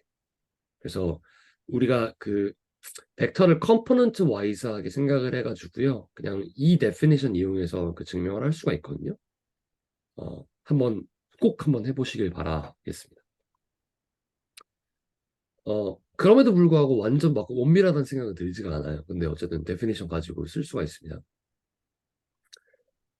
또 어떤 얘기를 할 수가 있냐면요. 어, 항상 우리는 기준에 대해서 굉장히 중요시 여긴다라는 걸 알 수 있잖아요. 그래서 유니팩터라는 걸 얘기할 수 있어요. 이 RN의 두 벡터 V랑 W에 대해서 이러한 것이 만족한다라고 할 때, 그러니까 V가 W의 어떤 K배로서 이제 정의되는 어떤 벡터라고 할 때요. K가 0보다 크면요. 그러면 V와 W는 같은 방향입니다. K가 0보다 작으면 반대 방향입니다. 그럼 우리가 그냥 머릿속으로 그려볼 수가 있는 거예요.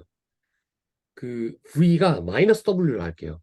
그러면은 이제 완전히 반대 방향으로 이런 식으로 되어 있겠죠. 그죠? 근데 V는 EW예요. 그럼 같은 방향인데 V가 W의 2배가 되는 어떤 그런 상황을 생각을 하실 수가 있을 겁니다. 근데 이거를 평가를 할 수가 있다는 거죠. 어떻게 평가를 하냐면 V가 다음과 같이 돼 있고 W가 다음과 같이 돼 있습니다. 그러면 same direction이에요. 왜냐하면 3 곱하면 얘가 나오거든요. 그러니까 K가 양수거든요. 그러니까 same direction을 알 수 있어요. 그렇죠? 잠시만요.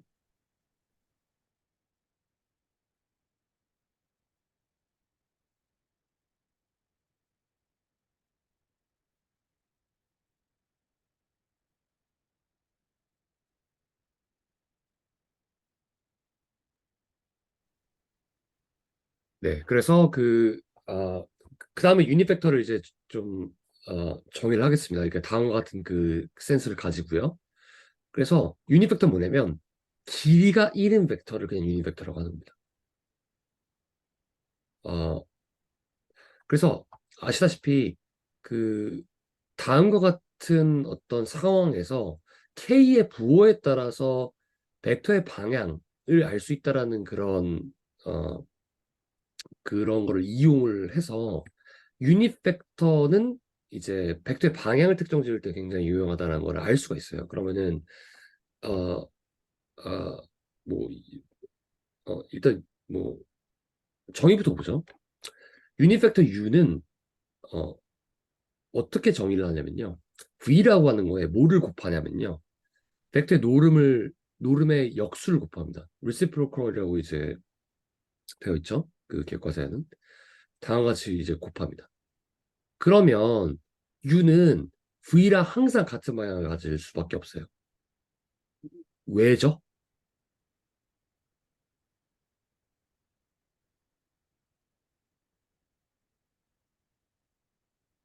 혹시 답하실 수 있는 분이 있을까요?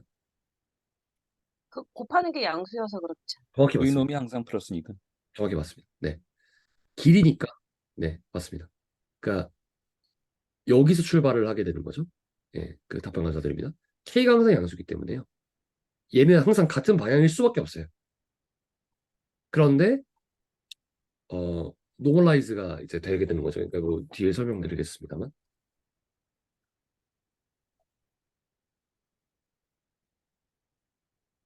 근데 이제 그 교과서에서는 이런 얘기를 하더라고요. 편의상 이렇게 뭐 역수를 곱하는 형식으로 이렇게 하지 않고 이렇게 분모로 하긴 하는데 V를 얘로 나눈다라는 걸로 받아들이면 안 된다라고 이야기를 하더라고요. 그래서 근데 왜지? 좀 그런 생각이 좀 들더라고요. 아니 뭐 역수 곱하는 거랑 나누는 거랑 똑같은데. 근데 그냥 제 생각인데요. 그 벡터 스페이스에서 우리가 계속 얘기하고 있는 게 뭐냐면, 그러니까 뭐 유클리드는 벡터 스페이스에 대해서 얘기하고 있는 게 뭐냐면, 그 나눗셈을 정의하고 있진 않아요. 그러니까 조금 이상하게 느끼실 수 있는데 곱에 대해서만 얘기를 하고 있거든요. 그러니까 벡터 간의 곱 그리고 벡터와 스칼라 간의 곱 이거에 대해서 이야기를 하고 있지 않습니까? 그래서 그 어, 스칼라를 곱한다라는 거를 정의하고 있기 때문에 좀 엄밀한 센스에서 이렇게 나누는 걸 얘기하지 않는 것 같습니다. 근데 이제 제 생각인데 왜 이런지 모르겠더라고요. 그래서 혹시나 왜 이렇게 받아들이면 안 된다라고 하는지에 대한 어떤 그 본인만의 이해가 있으시면은 어, 뭐 지금이라도 아니면 나중에 그 좀 말씀해 주시면 좋겠습니다. 뭐 그렇습니다. 아무튼 그 해당 벡터의 그 노름의 역수를 곱한 것을 이제 유닛 벡터라고 하는데요. 걔를 이제 V를 노멀라이징 한다라고 하고요. 그래서 V가 다음과 같을 때 이 V의 유닛 벡터는 그러니까 진짜 그냥 데피니션을 그냥 구할 수가 있어요. 이런 식으로. 그렇죠? 근데 유닛 벡터 그, 그 정의할 때 그 vector of norm 1이라고 했잖아요. 그러니까 1이라고 하는 norm을 가지는 랭스를 가지는 그런 U라고 하는데 실제로 구해보는 U의 랭스가 1이라는 걸 알 수 있어요. 한번 그것도 해보고 아 그렇구나 진짜 그러네 라고 하는 거를 확인해 보면 좋겠습니다. 아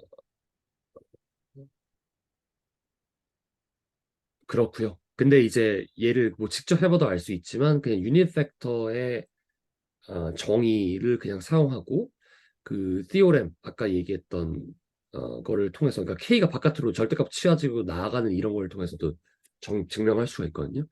그래서 이것도 한번 해보시면 좋을 것 같고요. 근데 이제 그 유닛 벡터는 그렇잖아요. 그러니까 그 길이가 1을 갖는 벡터를 다 유닛 벡터라고 하기로 우리가 정리를 했잖아요. 그러면은 무수히 많거든요. 2천만 해도 그냥 무한하다는 걸 알 수가 있어요. 근데 우리가 유클리드 벡터 스페이스에서 뭔가 하나 스탠다드한 걸 잡고 싶어요. 그래서 걔를 스탠다드 유닛 벡터라고 하고요. 그래서 우리가 카르테시안 좌표계, 그러니까 직교 좌표계에서 1, 0, 0, 1을 그냥 스탠다드 유닛 벡터로 하기로 했습니다. 근데 이게 편하거든요. 편하기 때문에. 근데 나중에 나오겠지만 뭐 얼마든지 스탠다드 유닛 벡터로 바뀔 수가 있습니다. 어쨌든 이렇게 하기로 했고 3차원에서는 100, 1010, 001 이거를 이제 스탠다드 유닛 벡터라고 하기로 했습니다. 그러면 얘는 아직 증명이 되진 않았거든요. 그러니까 스팬에 대한 개념이긴 하지만 어쨌든 증명하지 않았습니다. 이거 그냥 뭉뚱이로 넘어갑니다. 교과서에 보면 아실 수 있지만 R 스퀘어의 모든 벡터는요. 얘로서 표현할 수 있어요. 얘의 리니어 커뮤니케이션을. 그리고 얘도 얘 세 가지로 다 표현을 할 수가 있습니다. 그러면은 R의 N도 R의 N의 스탠다드 유닛 벡터로 다 표현할 수 있겠네 라고 하는 겁니다. 그래서 R의 N의 스탠다드 벡터는 이런 식으로 되겠죠. 그래서 얘로 다 표현할 수가 있다.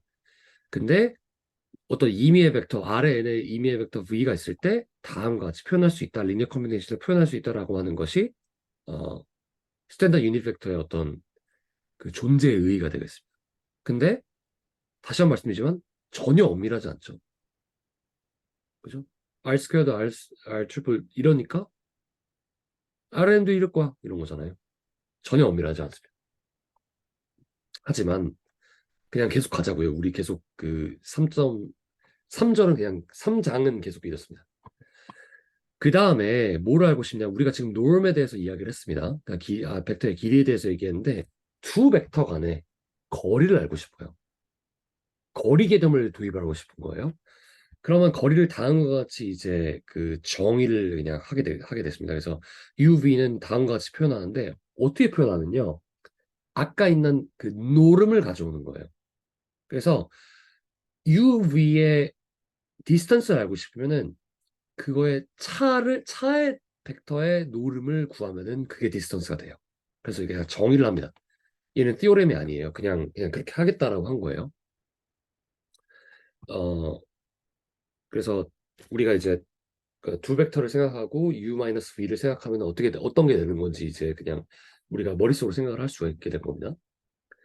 그 다음에는 뭐를 알고 싶냐면요. 우리가 지금 뭐를 얘기했죠? 길이와 거리에 대해서 얘기를 했잖아요. 길이는 어떤 한 벡터가 가지고 있는 성질이고 거리는 두 벡터에 대해서 가지는 성질이고 또 하나 두 벡터가 가지는 성질에 대해서 각도를 알고 싶어요. 각도를 알고 싶을 때 생기는 개념이 다 프로덕트입니다. 그러면 이렇게 생각하는 거예요. 각도가 뭐냐에 대해서 이야기를 하고 싶은 거예요. 그럼 각도를 정의를 해야 되겠죠. 근데 각도를 어떻게 정의하면요. 더 프로덕트로 정의를 더 프로덕트랑 이제 같이 움직이면서 정의를 해요. 그러니까 얘도 조금 살짝 엄밀하지 않다라는 걸 알 수 있게 되는데 어떻게 하냐면요. 일단 이걸 봅시다. 그냥 R 그 2차원이나 3차원에서 벡터가 다음과 같이 표현된다고 할 때 두 벡터가 이루는 각도를 세타라고 할게요. 근데 그 세타가 이제 180도가 넘으면 안 돼요. 이렇게 정의를 할게요. 그때 다 프로덕트를 뭐라고 하냐면요. 다 같이 정의합니다. 그 한 벡터의 노름이랑요. 다른 한 벡터의 노름을 곱해요. 그 다음에 두 벡터가 이루는 각도를 곱한 거를 다 프로덕트로 정의를 하기로 했습니다. 그러니까 이게 데피니션이고요. 만약에 U다 V가 0벡터라고 하면은 이 다 프로덕트는 0이라고 하기로 했습니다. 그냥 이제 약속한 거예요. 이거 조금 불편하지 않나요? 전 되게 불편했거든요. 각도에 대해서 정의하고 있지 않잖아요. 그죠? 두 벡터가 이루는 각이 정확히 뭐에 대한 엄밀한 이야기를 이야기하고 있지 않아요. 근데 넘어갑시다. 그래서 UV의 다 프로덕트는 다음과 같이 정의하기로 그냥 했습니다. 그럼 얘가 함의하는 게 뭐냐라고 한다면 넌지로 벡터인 UV에 대해서 이거의 부호를 통해서 얘가 이루는 각에 대해서 정보를 얻을 수가 있습니다.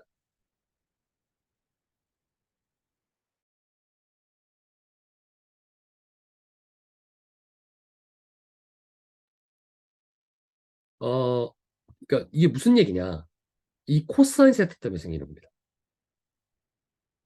그래서 UV가 그냥 이렇게 생겼다고 했고 코사인 세타는 0과 파이에서 움직일 때 마이너스 1과 1 사이에서 움직이죠. 그러니까 부호가 생겨요. 당연히 사인이 생깁니다. 그래서 이 닷 프로덕트 자체가 UV의 방향을 결정할 수가 있어요. 그렇죠? 어떻게 생겨먹었는지. UV가 이렇게 생겨먹었는지 이렇게 생겨먹었는지에 대한 이야기를 정보를 얻을 수가 있어요. 닷 프로덕트로. 그래서 우리가 만약에 이런 거로 생각해봅시다. U가 001이고요.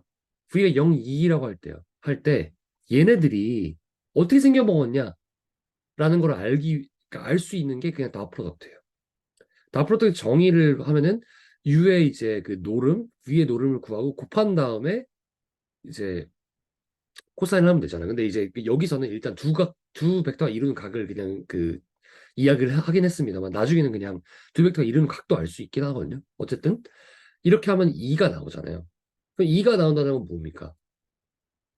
두 벡터의 방향이 예각이라는 거죠. 그렇죠?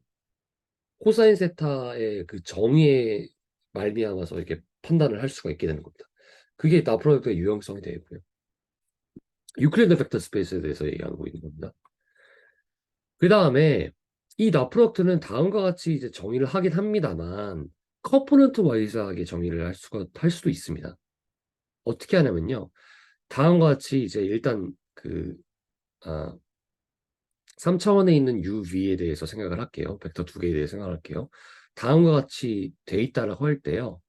그리고 UV가 이른 각도를 그냥 세타라고 할게요. 그때 그 코사인 법칙이라고 하는 게 있거든요. 그러니까 얘는 이제 좀 증명을 해야 되긴 합니다만 그냥 넘어가겠습니다. 그래서 삼각형이 있을 때요. 한 변의 제곱은 나머지 한 변의 제곱 더하기 나머지 한 변의 제곱 곱하기 그 두 변이 이루는 각도의 코사인 세타에 대해서 이 그 두 랭스를 이제 곱하고 마이너스 2 곱한 거를 이제 더한 거랑 같다라고 하는 이 코사인 법칙이거든요. 아마 고등학교 때 뭐 지겹도록 하셨을 것 같습니다. 그래서 코사인 법칙이 그냥 그대로 적용이 돼요. 그러면 이렇게 봅시다. 그러니까 얘가 v-u니까요. v-u의 그 랭스의 제곱은 다음과 같이 되는데, 그렇죠? 그러면은 넘어갈게요. 얘가 이렇게 넘어가고 얘가 이렇게 넘어가는 거예요.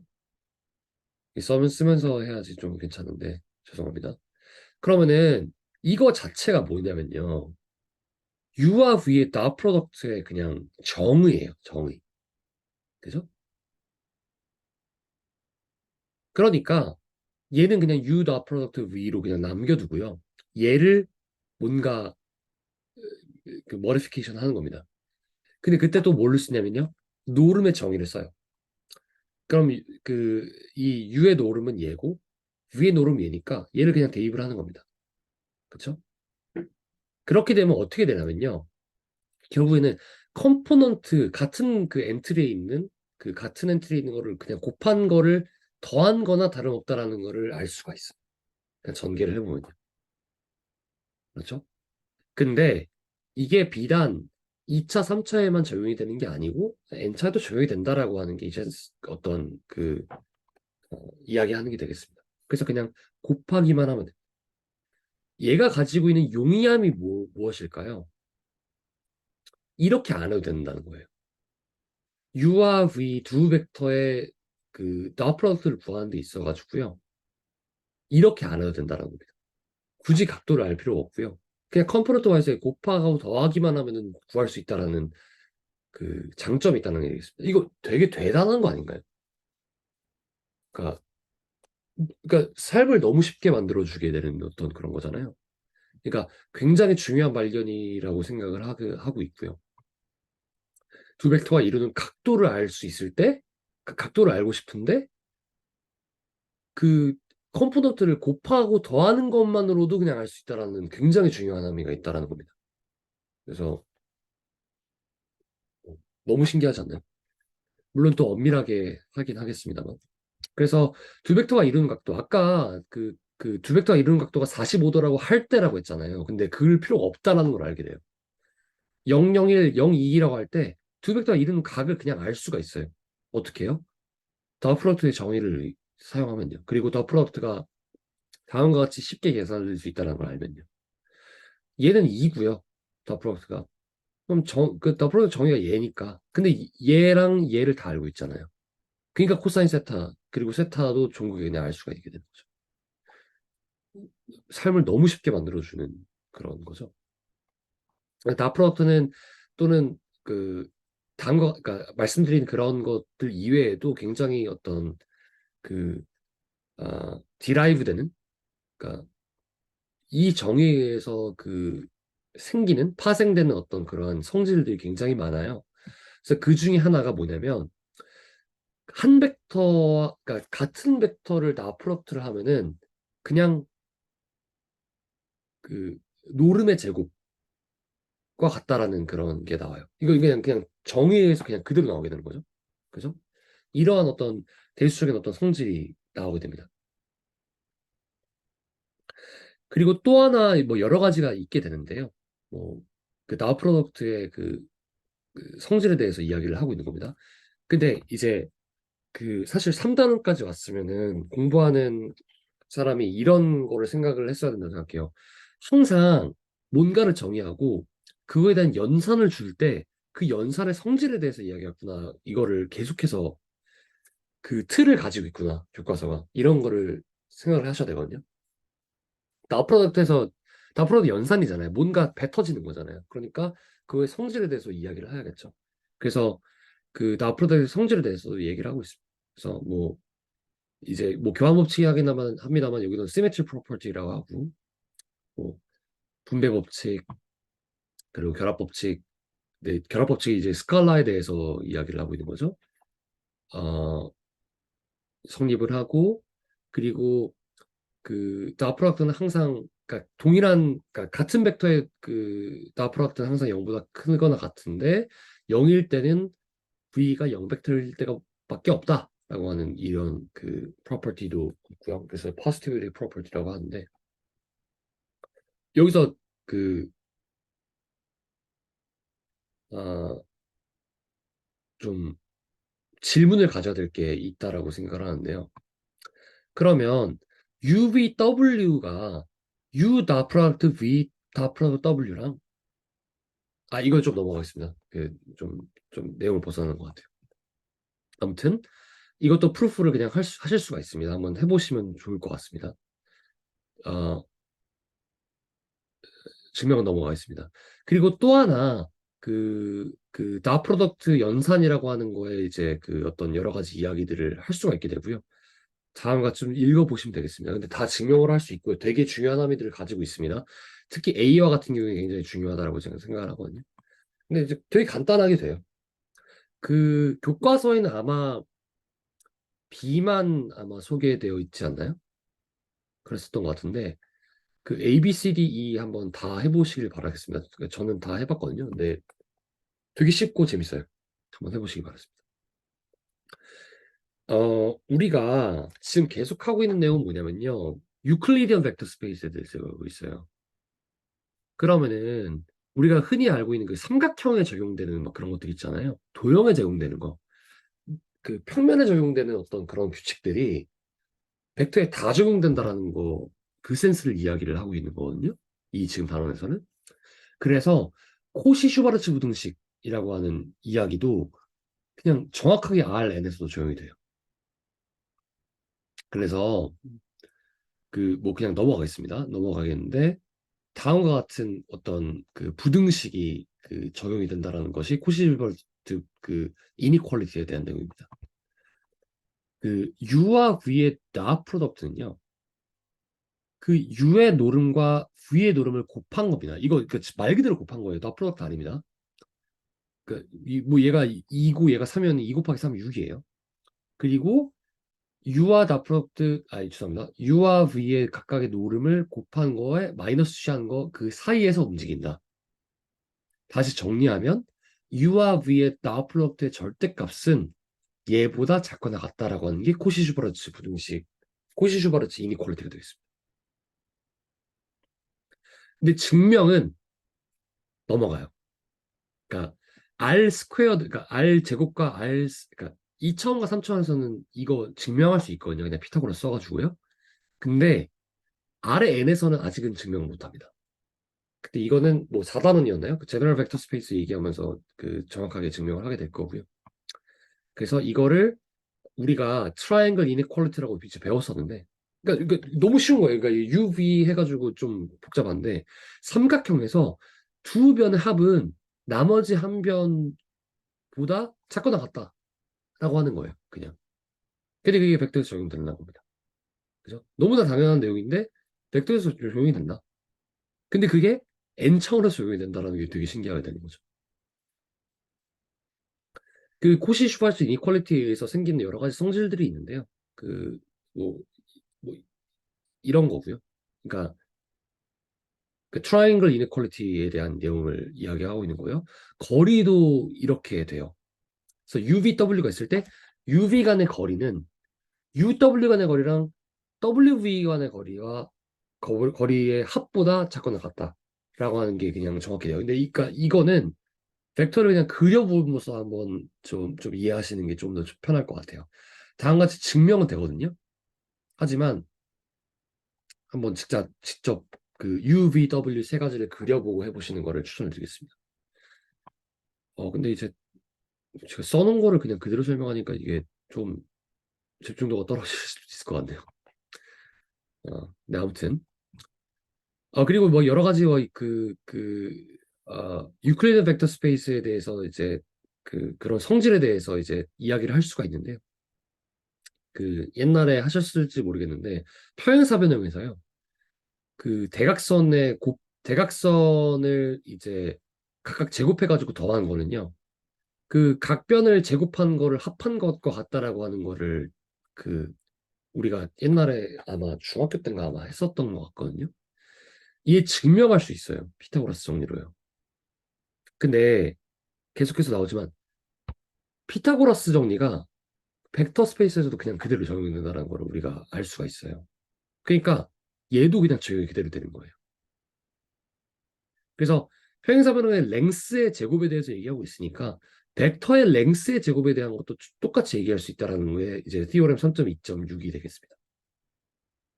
근데 얘도 그냥 패럴렐로그램에서 이제 증명을 하는 게 아니고 그냥 이렇게 대수적으로 증명을 할 수가 있고요. 한번 증명을 한번 따라가 보시는 걸 추천을 드립니다. 그 더 프로덕트에서 조금 더 이해하시는데 좀 쉬우실 것 같아요. 아까 말씀드렸지만 2차원, 3차원에서 그 적용이 되는 모든 법칙이 기하학적인 특성이 n차원에서도 적용된다는 게 굉장히 신기한 겁니다. 그러니까 계속해서 이러한 방향을 따라가자고요. 그래서 R의 n에서 다 프로덕트라는 놈의 어떤 그 관계에 대해서 생각해 봅시다. 다 프로덕트는 뭐죠? 각도에 대한 얘기입니다. 길이와 각도에 대한 얘기고요. 노름은 길이에 대한 얘기예요. 그 두 가지의 어떤 그 관련성에 대해서 좀 생각을 해봅시다. R의 n의 그 두 벡터 UV에 대해서요. UV에다가 내적을 부여하는 거예요. 다 프로덕트를 부여를 하는 거예요. 그럴 때 다음이 성립한다는 것을 우리가 증명을 할 수 있어요. 얘는 굳이 증명을 제가 그 계속해서 스킵했듯이 보여주진 않을게요. 근데 꼭 해보시길 바랄게요. 근데 제가 이 7번째 티오렘에 대해서 가져가야 되는 함의가 뭐라고 생각하냐면요. 얘예요. R의 n의 두 벡터에 대해서 두 벡터가 있어요. 근데 거기에다가 다 프로덕트를 부여해요. 이게 되게 중요하다고 생각합니다. 이 상황에서는 다 프로덕트가 있지가 않아요. 맞지 않나요? 이거 자체에서는 다 프로덕트가 주어지지 않아 있는 겁니다. 근데 여기에다가 다 프로덕트를 부여를 해주는 거예요.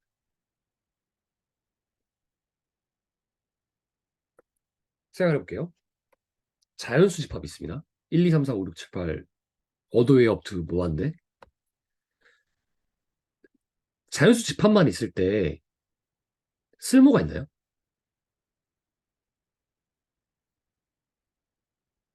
없죠. 그냥 원소 자체에 불과하잖아요. 근데 거기다 연산을 부여하면 그러면은 일이 재밌어지죠. 그거랑 똑같이 생각하시면 되겠습니다. 얘는 집합입니다. 아래 n의 원소에 불과해요. 거기에다가 연산을 집어넣는 거예요. 자연수의 집합에다가 플러스 곱하기를 주는 거예요. 항등원 역원을 주는 거라는 걸 알 수가 있어요. 이거 굉장히 중요한 함의를 가지고 있거든요. 나중에 제너럴 벡터 스페이스를 가지고 가면은. 그래서 이 행간의 의미를 조금 그런 센스에서 가지고 가시면 좋겠습니다. 연산이 중요하다는 거. 그래서 근데 이제 어쨌든 그 정의 이용하면 그냥 증명하실 수가 있어요. 근데 나 프로덕트가 또 매트릭스 멀티플리케이션 우리가 이미 배웠던 거랑 굉장히 밀접한 관련이 있다는 거를 아실 수가 있거든요. 그래서 다음과 같이 돼요. 그러니까 그 얘는 얘랑 같다라는 게 이제 그냥 보일 수가 있거든요. 지금 빨간색으로 일자미로 표시한 건 나 프로덕트입니다. 좀 근데 해보시면 알 수 있어요. 근데 대수적으로 말고요. 얘가 가진 함의가 뭐냐면요. 자, U라고 하는 벡터에 A를 곱한 게 뭐죠? 얘 뭐였죠? 기억하시는 분? 얘가 뭐라는 거를 우리가 배웠나요?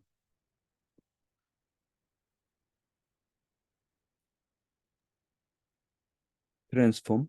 예, 정확합니다. 리니어 트랜스포메이션이죠. 그죠? 그러니까 U를 A로 곱하는 거, 매트릭스 멀티플리케이션 하는 거는 그냥 함수다. 라는 거를 이제 알고 있습니다. 그러니까 U를 변형을 하는 거예요. 다른 공간으로. 그죠? 그럼 이렇게 봅시다. U를 뭔가 트랜스포메이션을 가한 뒤에 각도와 길이를 이용해서 연산을 하는 거거든요. 죄송합니다. 다시 할게요. U를 뭔가 트랜스포메이션에서 다른 벡터와 연산하는 거는요. 그 다른 벡터에 연산의 트랜스포메이션을 해가지고 다 프로덕트 하는 거랑 같다. 이게 되는 거예요. 이게 굉장히 중요한 함의를 가지는 겁니다. 연산이 반대로 가면은 트랜스포즈가 돼요. 이게 되게 중요한 겁니다. 그러니까 그래서 이러한 함의를 가진다라는 걸 이제 좀 아시면 좋을 것 같고요. 반대로 V에다가 이번에 연산을 줘요. 그러니까 연산이라고 하는 건 여기서 더 프로덕트라는 매트릭스 멀티플리케이션에 대한 연산을 말씀드린 겁니다. 이런 거면은 이렇게 된다. 여기도 트랜스포즈 돼가지고 반대로 가죠. 얘랑 같다. 라고 하는 겁니다. 그래서 나중에 굉장히 유용하게 쓰이는 거니까 일단 이런 함의를 가지구나 하는 거를 좀 아셨으면 좋겠습니다. 그리고 이제 나 프로덕트를 이제 매트릭스 멀티플리케이션으로 나타낼 수 있다라고 하는 거를 배웠으니까 A와 B 두 행렬의 곱도 사실 나 프로덕트 측면에서 이야기를 할 수가 있어요. 그래서 A와 B가 다음과 같이 같을 때 A, B는 A의 로우 벡터 그러니까 얘가 되겠죠? 죄송합니다. 얘가 되겠죠? 그리고 B의 칼럼 벡터 이것들의 나 프로덕트로서 표현할 수 있다라는 게 그냥 자연스럽게 도출이 됩니다. 그래서 나 프로덕트는 매트릭스 멀티플리케이션과도 관계가 있다라는 거를 이제 읽어가시면 되겠고요. 정리하면서 제가 드리고 싶은 내용은 뭐냐면은 상당히 밀접하게 짜임새 있게 굉장히 관련이 계속 되어 있죠. 우리가 매트릭스 멀티플리케이션을 다 프로덕트 이전에 배운 이유가 있는 겁니다. 그렇죠? 근데 이제 생각을 하시면 좋을 것 같은 게 뭐냐면 항상 공부하실 때 어떤 우리가 공부하는 대상이 있고요. 원소가 있고요. 거기에다가 연산을 항상 부여한다는 걸 생각을 하시면 좋을 것 같습니다. 그래서 아까도 제가 짚었지만 이 부분 나 프로덕트랑 이 norm이랑과의 관계에서 이야기를 할 때 벡터 스페이스에 있는 벡터에 대해서 norm을 부여를 하고 시작하거든요. 전제를 까는 게. 부여하지 않으면은 norm과 나 프로덕트 자체가 아예 그러니까 norm 자체도 성립을 안 하게 돼버리는 거예요. 죄송합니다. norm은 성립을 하겠죠. norm은 성립을 하겠지만 두 벡터 간의 관계는 성립이 될 수가 없는 거예요. 그래서 두 벡터 간의 관계를 정립해 주는 게 이 이너 프로덕트 더 프로덕트다라고 하는 거를 가져가면 좋을 것 같습니다. 항상 그렇습니다. 항상 뭔가 공부하는 대상이 있고 공부하는 대상에 연산을 부여합니다. 왜냐하면 우리가 할 수 있는 게 연산밖에 없으니까요. 그래서 그 좀 너무 길어졌고요. 제가 또 쓰면서 하지 않고 그냥 설명만 하니까 저도 조금 힘드네요. 그래서 일단은 3.2절에 대한 발표는 여기까지가 되겠고요. 혹시 질문 있으신가요? 코멘트도 좋습니다.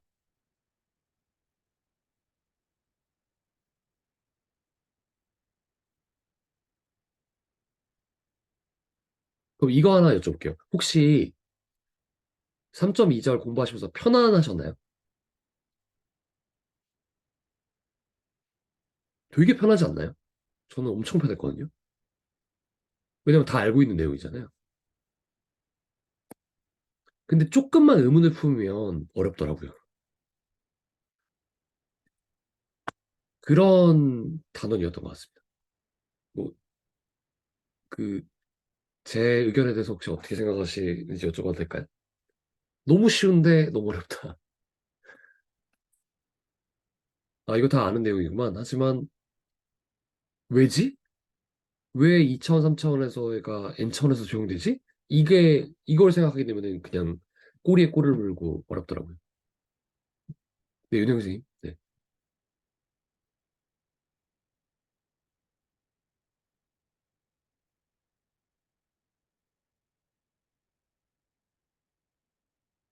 아, 코멘트 하시려고 키신 거 아닙니까? 네.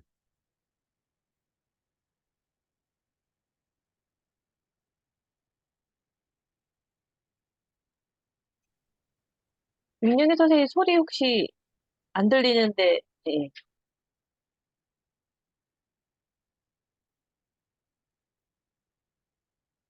아, 네, 뭔가 문제가 있는 것 같습니다. 네, 네, 알겠습니다. 어, 오늘은 여기까지 하고요. 아, 오늘 뭐 이제 저만 발표하는 건데 이제 윤영희 선생님께서 또 보충을 해주셔가지고 또 진도 나가는데 큰 도움이 되었습니다. 너무 감사드리고요. 어, 그리고 오늘 늦잠 자서 여러분 소중한 시간 뺏은 거 다시 한번 사과드리겠습니다. 너무 죄송합니다. 아까 차승민 선생님께서 말씀하셨던 것처럼 그 이제 저만 호스트가 아니고 이제 남들도 이제 될 수 있게 이제 부여하는 거 이런 거를 좀 해보겠고요. 그래서 그 세 분은 모두 다 자격이 있으신 것 같습니다. 그러니까 그 너무 참여율도 너무 좋으시고 항상 적극적으로 참여해 주시기 때문에 이 세 분 중에 랜덤 해가지고 제가 그냥 사다리 타기 해가지고 부여를 해드리겠습니다. 뭐 또 얹으실 말씀이 혹시 있으신지요? 그 랜덤을 하지 말고 저를 해주세요. 제가 발런티어 하겠습니다. 네. 아니, 제가 회사에서 줌을 많이 써가지고 예, 시스템은 제가 조금 더 알 수도 있지 않을까 싶은 생각이 들어가지고요. 네. 예, 예. 네. 아, 그리고 이거 좀, 아, 네. 이건 좀, 예, 서현 선생님도 이제 그 뜸을 이제 따봉을 날려주시고 계시고요. 나중에 좀 이런 것도 괜찮을 것 같아요. 본인 어떤 일 하시는지 뭐 소개해 주시는 것도 되게 재밌을 것 같다는 생각이 드네요. 갑자기. 그런 생각이. 저희 오늘 같은 그 이멀전시 상황에 시간이 남으면 하는 걸로. 그, 네. 뭐 사실 그 슬랙에 다 각자 소개는 올리셨잖아요. 많은 분들이. 근데 사실 뭐, 이렇게 읽어보지 못하신 분들도 계실 거고, 읽어봤다 하더라도 워낙 많은 분들이 있어서 좀 이해가 안 되시는 부분들도 있을 거고. 네, 나중에 그런 기회가 생기면은, 네, 좋을 것 같습니다. 네, 네. 그렇습니다. 뭐 고객이 될 수도 있는 거고요. 저희가 네, 뭐 맞습니다. 정말 직원이 될 수도 있고요. 그런 아, 거는. 네, 맞습니다. 네. 아. 유현기 선생님 뭔가 재밌는 말씀 하시는 것 같은데 하나도 안 들려가지고 안타깝습니다. 아무튼 다들 이제 인더스트리에 계신 걸로 아는데 저도 인더스트리에 있고요. 뭐 저는 이제 학계로 좀 빠지려고 하고 있긴 합니다만 그 어, 저도 인더스트리에 있기 때문에 그 이야기 들으면 되게 좋을 것 같아요. 정말 요즘 인더스트리가 그 좀 연구를 많이 주도하고 있는 것 같더라고요. 되게 학계가 굉장히 좀 많이 죽은 것 같더라고요. 인더스트리가 되게 일 잘하고요. 너무 대단한 파인딩도 많이 하고 그런 것 같습니다. 근데 원칙적으로 보면은 사실 모든 분야에서는 아카데미가 이끌어주는 게 이상적이긴 한데 말이죠. 네, 그렇긴 한데 그 효율성을 좀 못 따라가는 것 같아요. 그 인더스트리에 음, 조금 어떤 그 뭐 자금력도 있겠습니다만 이제 그 효율적인 거를 못 따라가는 것 같아요. 아카데미가 좀 너무 좀 경직돼 있다고 해야 되나요? 그런 거를 좀 못 따라가는 것 같습니다. 어, 제가 인더스트리 있으면서 느끼는 내용이라 가지고요. 어, 아무튼 그렇습니다. 일단 레코드는 여기까지 하겠습니다.